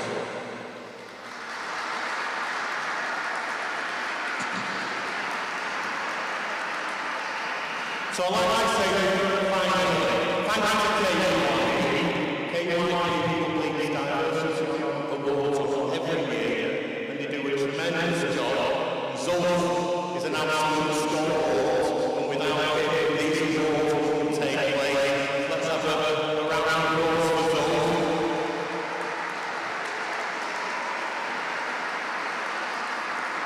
And finally, I want to say,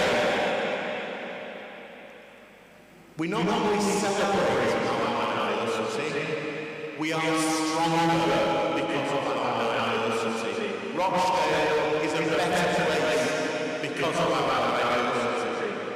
So we are one community, but that one community made up of very disparate and diverse communities. Let's celebrate that. Thank you very much.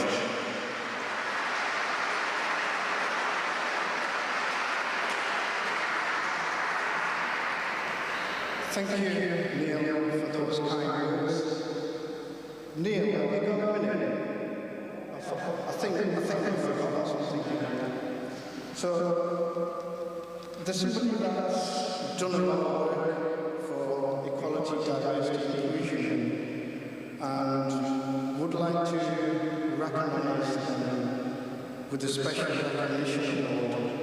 So, can we please play the video?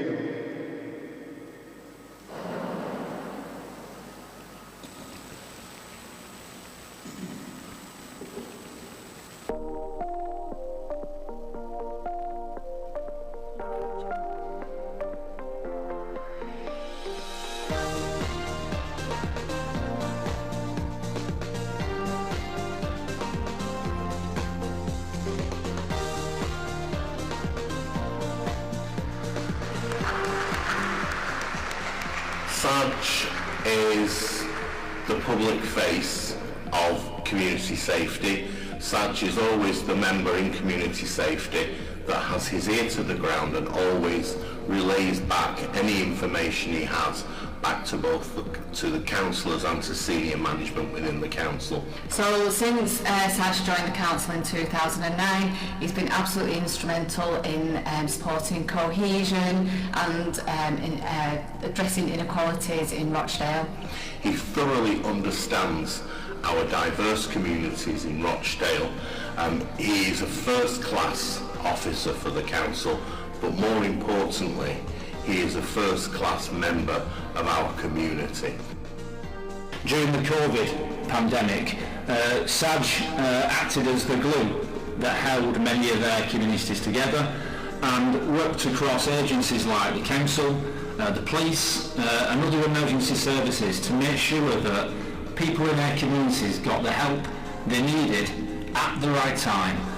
For me, every single day, this person goes above and beyond for the community. They do more than what is necessary, and they do it with the community at heart. And if you've got somebody like that that's doing that kind of work every single day, it just acts as a role model for somebody like myself to make sure that we're doing it as well. I can't think of anybody else that deserves this award more in Rochdale, Axel. Over the years, they've done so much to link people with services, whether it's through a crisis or whether it's when somebody needed help, and they are truly a person who is a part and parcel of Rochdale communities.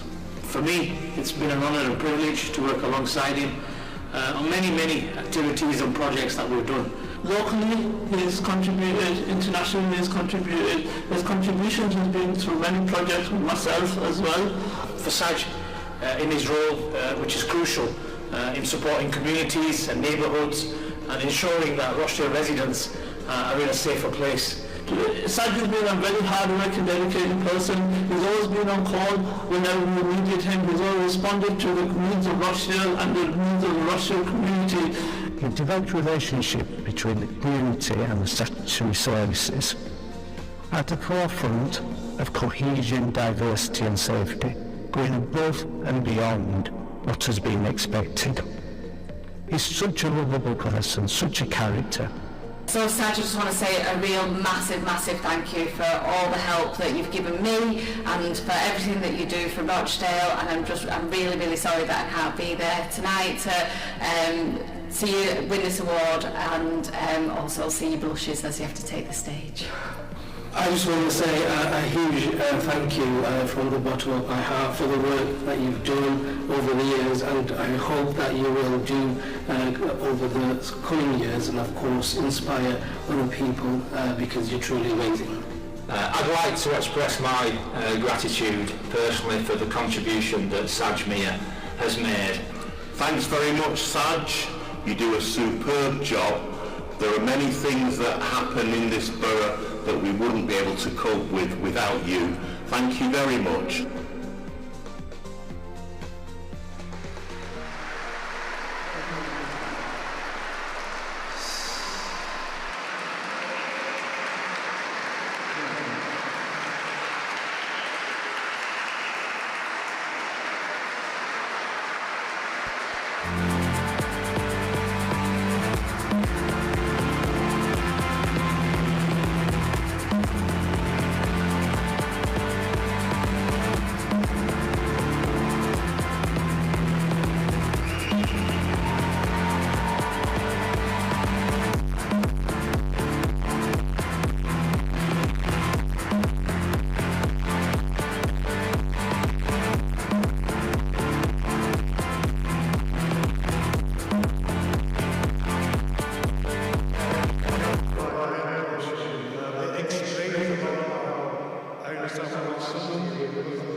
So yeah, so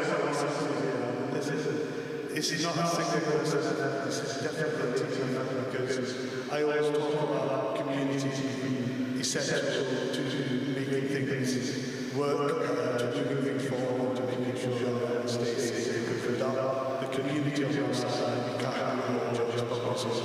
this is one for everyone, not just for me, this is one for all you guys that have helped me over the last 15 years or so. So thank you very much. Thank you.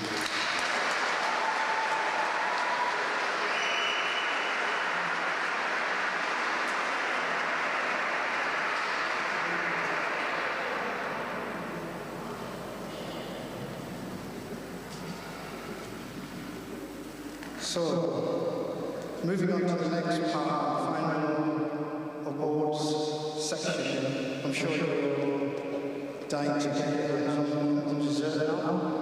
I want to introduce two members of the QIP team, and they're going to take you through the next few awards. So can we have a big round of applause for Rubina Shaheen and Daniela Rodriguez.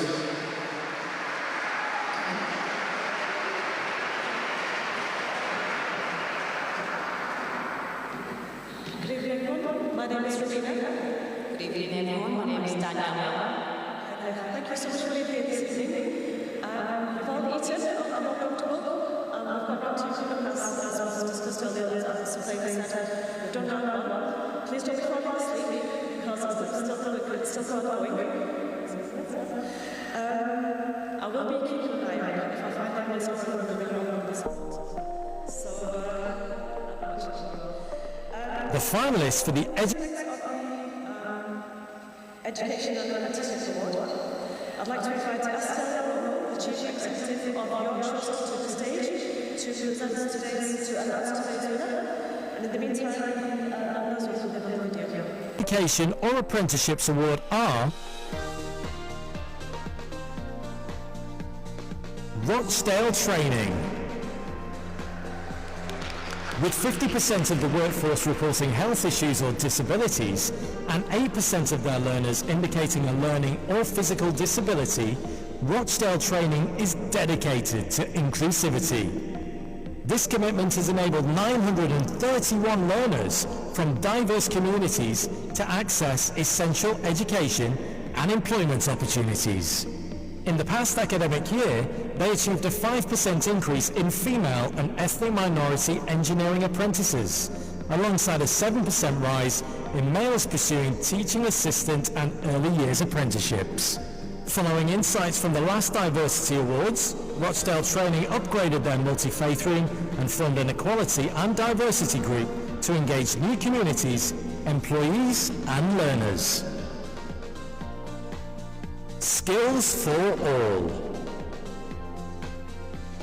Skills for All is a pioneering science, technology, engineering, arts and maths-led alternative provision dedicated to empowering neurodiverse young people with social, emotional and mental health needs, particularly young people facing barriers in traditional education settings. With a hands-on approach that integrates creativity, technology and mental health support, they tailor learning experiences to meet individual needs.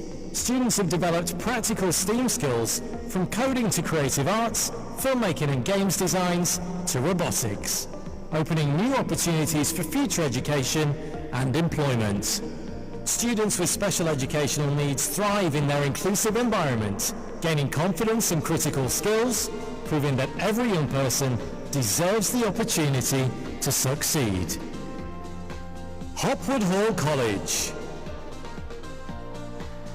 Hopwood Hall College is dedicated to providing high-quality education with diversity and inclusion at its core. As the first college in Greater Manchester to join the Student Commission on Racial Justice, they empower students to tackle critical societal issues.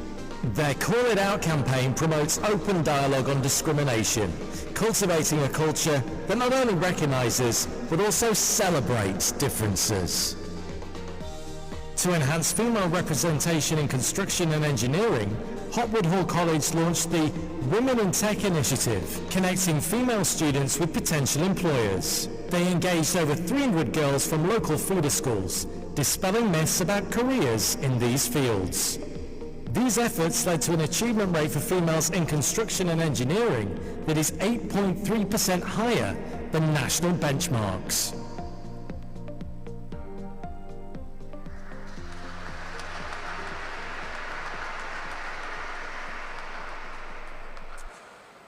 So the winner of the Education and Partnerships Award is Skills for All.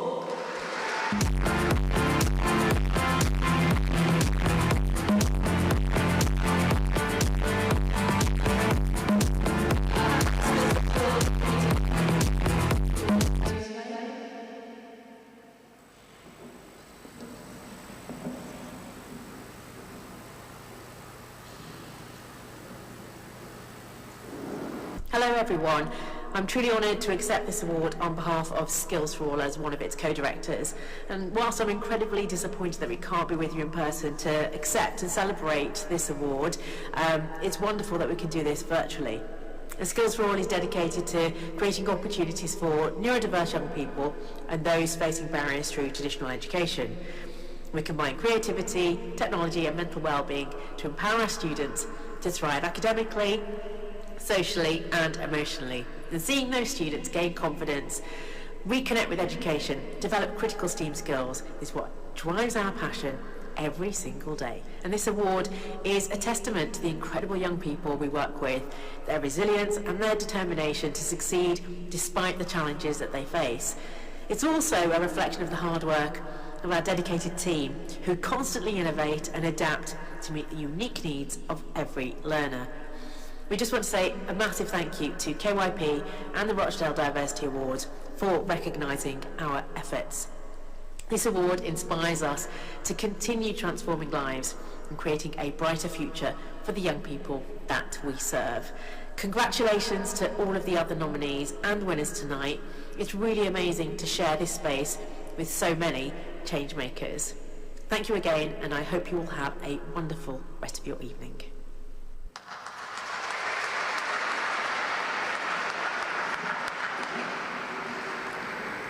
Now to Breaking Barriers Award. I would like to invite Sarah Ogden to the stage. Please, Sarah, come to the stage and the next winner.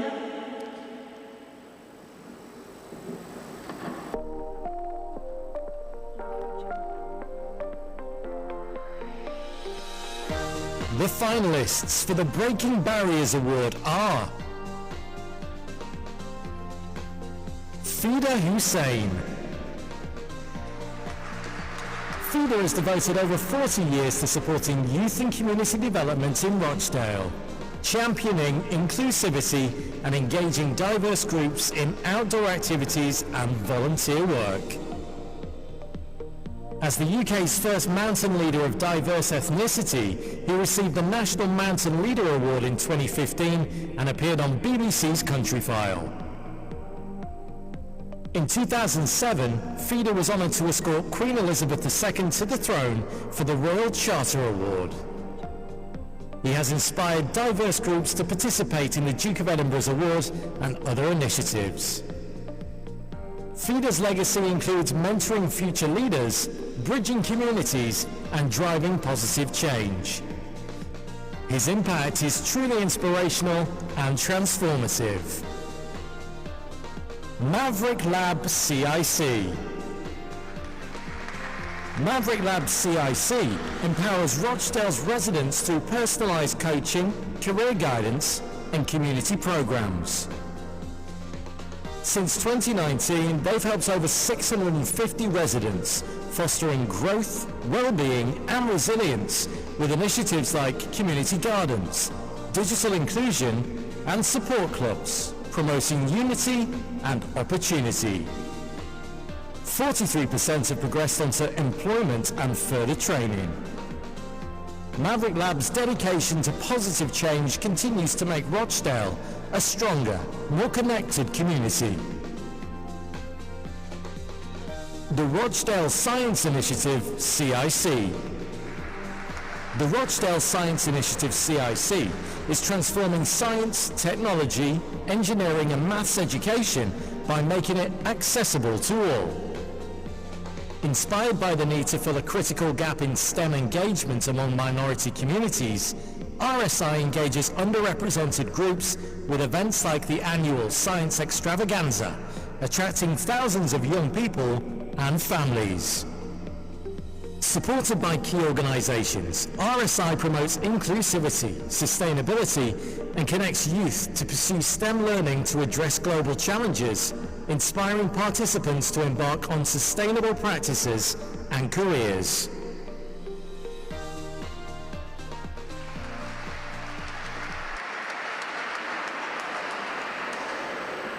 And the winner of our Reiki Barracks Award is Lydia Mustaine.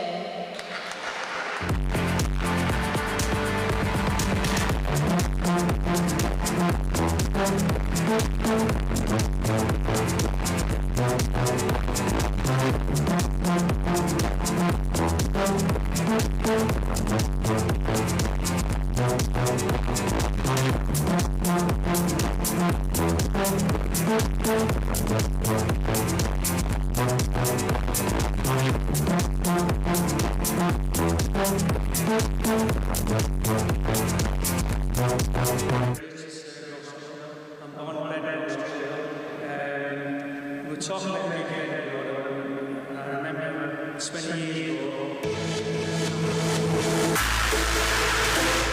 which has been taken out. There's two great Reiki in Jamshire and the against. It's good, it's implicated to take this forward. Thank you.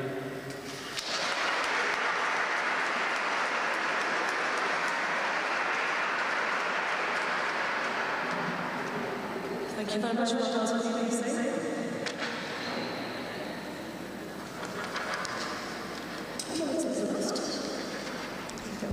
Okay, so thank you very much for the Community Voluntary and Faith Sector Award. I'd like to invite Nicola Rogers, the Assistant Director of Rochdale Borough Council, up to the stage to present to announce the winners, please. The finalists for the Community Voluntary and Faith Sector Award are Crescent Radio. For 25 years, Crescent Community Radio has been the voice of Rochdale's Asian Muslim community. Run by volunteers, it offers diverse programming from spiritual guidance to health and education. It provides local volunteers with media skills, helping many secure roles in mainstream outlets. Independently funded, Crescent Radio has broadcast continuously since 2006, building partnerships with 15 other community stations. 7 on your Friday evening. How are you doing? You're listening to Crescent Community. Collaborations with public sector organisations like Rochdale Borough Council and the NHS ensure essential messages reach the community. Through live events, volunteer opportunities and vital connections, Crescent Radio fosters unity, provides relevant information and uplifts listeners daily. Encouraging You. Encouraging You prioritises youth voices and parental engagement, creating positive change through mentorship, community festivals, CV support and homeless outreach. With initiatives like residential trips and job guidance, they promote unity, inclusivity and growth. They've partnered with mosques to address issues like knife crime and street life across Greater Manchester, reaching over 5,000 attendees at their events in the past year. Their commitment to empowering the community, celebrating culture and fostering positive change makes Encouraging You a true champion in volunteerism, deserving recognition for its transformative impact. PIP Professional Support CIC. PIP Professional Support CIC is an organisation that provides support to the disabled community in relation to disability benefits. The organisation's streamlined processes ensure an increased level of disability benefit awards for their clients. Christopher joined the organisation to gain experience in a high street law firm, but soon discovered a critical gap in support for individuals with disabilities. His personal connections to mental health and heart conditions fueled his determination to help others. Now a director in the organisation, Christopher tirelessly volunteers additional hours to ensure no one in need is left behind in their fight for disability benefits.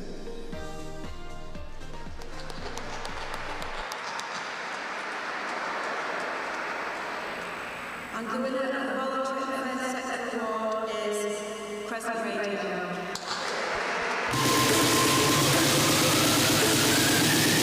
Lost in the rhythm.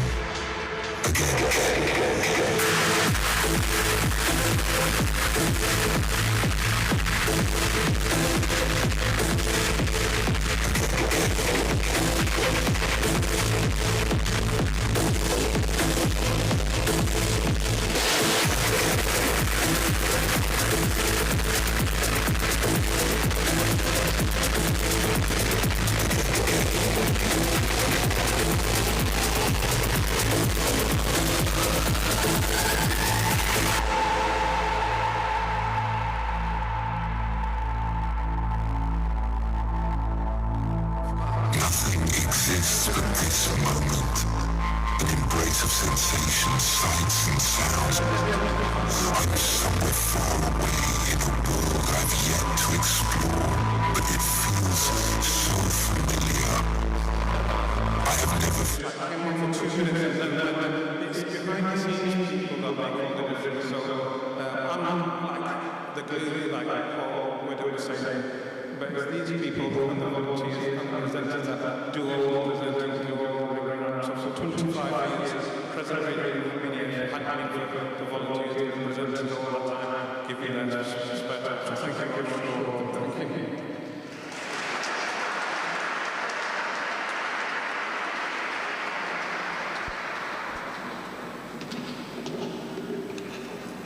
Amazing work, President. Congratulations. Now, the last award for the outstanding achievement in diversity, I'd like to invite Julia Heap, Principal and Chief Executive. The finalists for the Outstanding Achievement in Diversity Award are Yassine Ali. Yassine Ali is a dedicated leader at Become United and is committed to uplifting underrepresented communities. He facilitates youth leadership camps, mentoring participants from diverse backgrounds and fostering a supportive environment. Yassine actively collaborates with local organisations to identify barriers for minority groups, developing outreach strategies to enhance their participation. His mental health initiatives create safe spaces for dialogue, empowering youth and promoting resilience. Through the introduction of multilingual resources, Yassine has made it easier for non-English speakers to access vital information and support, enhancing their confidence and self-esteem. Zahida Bibi. Zahida exemplifies inclusion through her tailored fitness opportunities for diverse communities. Working independently across multiple venues, she empowers women, children, older adults, and individuals with disabilities to embrace health and fitness. Her strength lies in her ability to adapt to the needs of the individuals she works with, tailoring her approach to different groups. This adaptability is evidenced by the diverse and growing number of women of all ages participating in her sessions. Her initiatives, like the Deaf Sea Women's Barbell Club, create safe spaces for growth and support, promoting lasting lifestyle changes. Zahida's dedication inspires confidence and community among her participants. Roy Dow. Roy has collaborated with the Royal Horticultural Society to reshape perceptions of diverse communities in Rochdale, encouraging Asian and Muslim communities to engage with the In Bloom movement. Through his mentorship, Roy supported a local South Asian resident to train as an RHS judge, advocating for greater diversity on the judging panel. He also engaged with mosques in underprivileged areas, bringing pride, additional council resources, and positive media attention to Rochdale. Roy's commitment has made Rochdale the first town to enter a group of mosques in the Britain and Bloom competition, uniting communities and stimulating a lasting environmental legacy.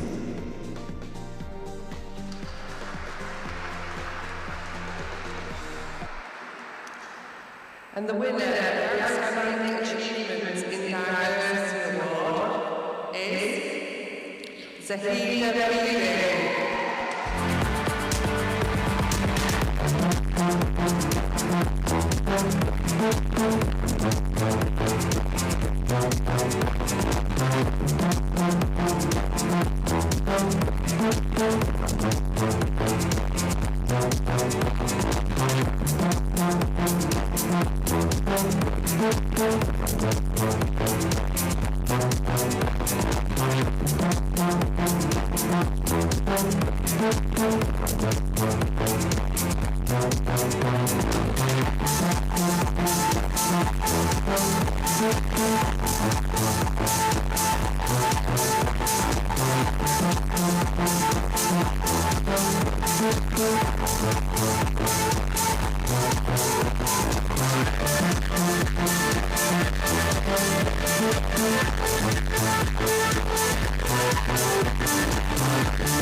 What a heartfelt speech. I'm not writing one. Now, I would just like to take a moment to thank everyone today, despite the life weather. Everyone's looking rather fit today. All we're missing is the red carpet, Zolf. Now, with no further ado, congratulations to all nominees. You've all done fantastic work in the diversity sector. And now, as we are approaching the end of this event, I would like to invite Shamsa Jabini, Chair of KYP on stage, just for a vote of thank you and closing remarks. Obrigada.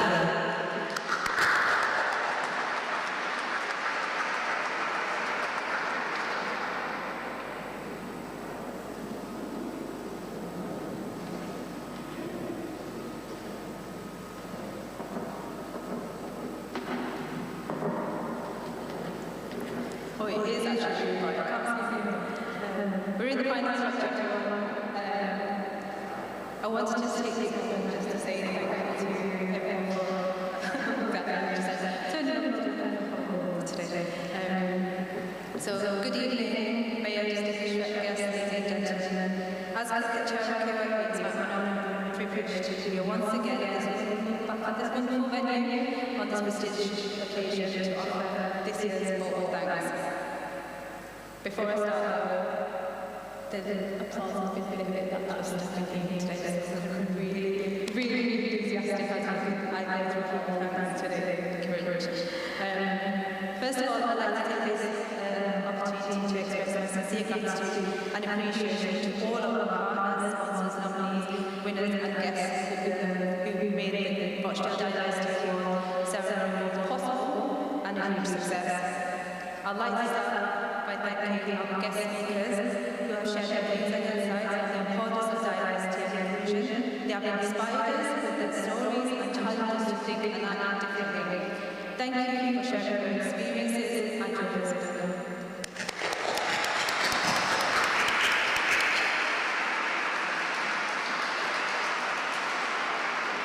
Lovely enthusiasm.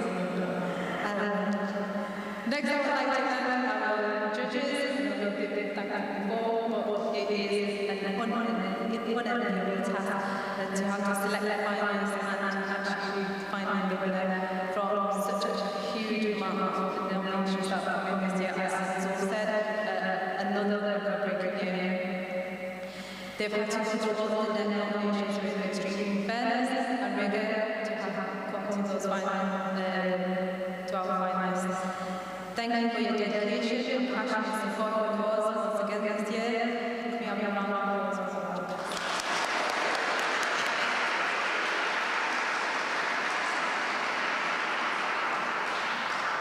Next, I'd like to thank our sponsors. As you know, we could not put this sort of event on without their support. So thank you once again to Rochdale College, to KYP, to Rochdale Borough Council, Rochdale Borough Housing, Rochdale Safe Community Partnership, Rochdale Trading, the Greater Manchester High Sheriff's Police Trust, and your trust.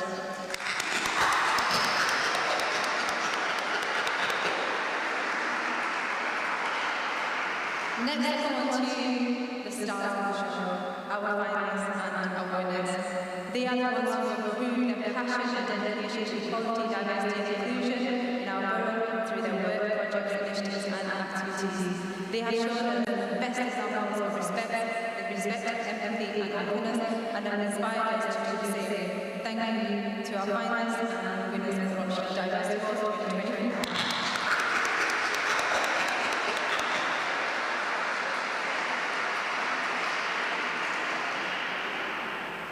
Next, I'd like to come on to our partners who helped make this event, to put this event together. So I'd like to start with appreciation for our media partner, Arif Chowdhury, a wonderful food provided by DD Catering, Glasslight Productions for the promotional footage that you just seen today, and our wonderful artists who kept us entertained. So thank you all.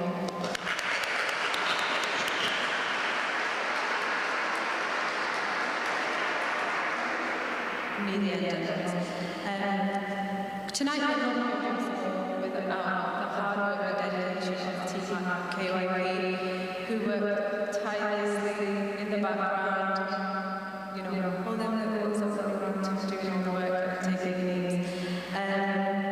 They put in so much work for us every single year, this year to be back in this lovely venue once again. They wanted to do a bigger and better job, and I think you'll agree that they have. So I'd like to thank all of the KYP team, especially to Didi, who has been leading this.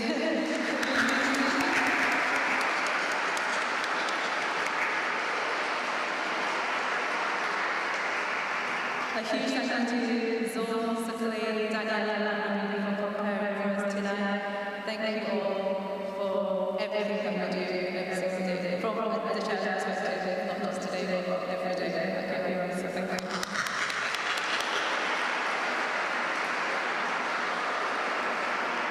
Finally, I'd like to thank our guests for joining us tonight and celebrating with us. You have honoured us with your presence and continued support for the cause of diversity and inclusion, and will made this event much more meaningful and enjoyable. Thank you.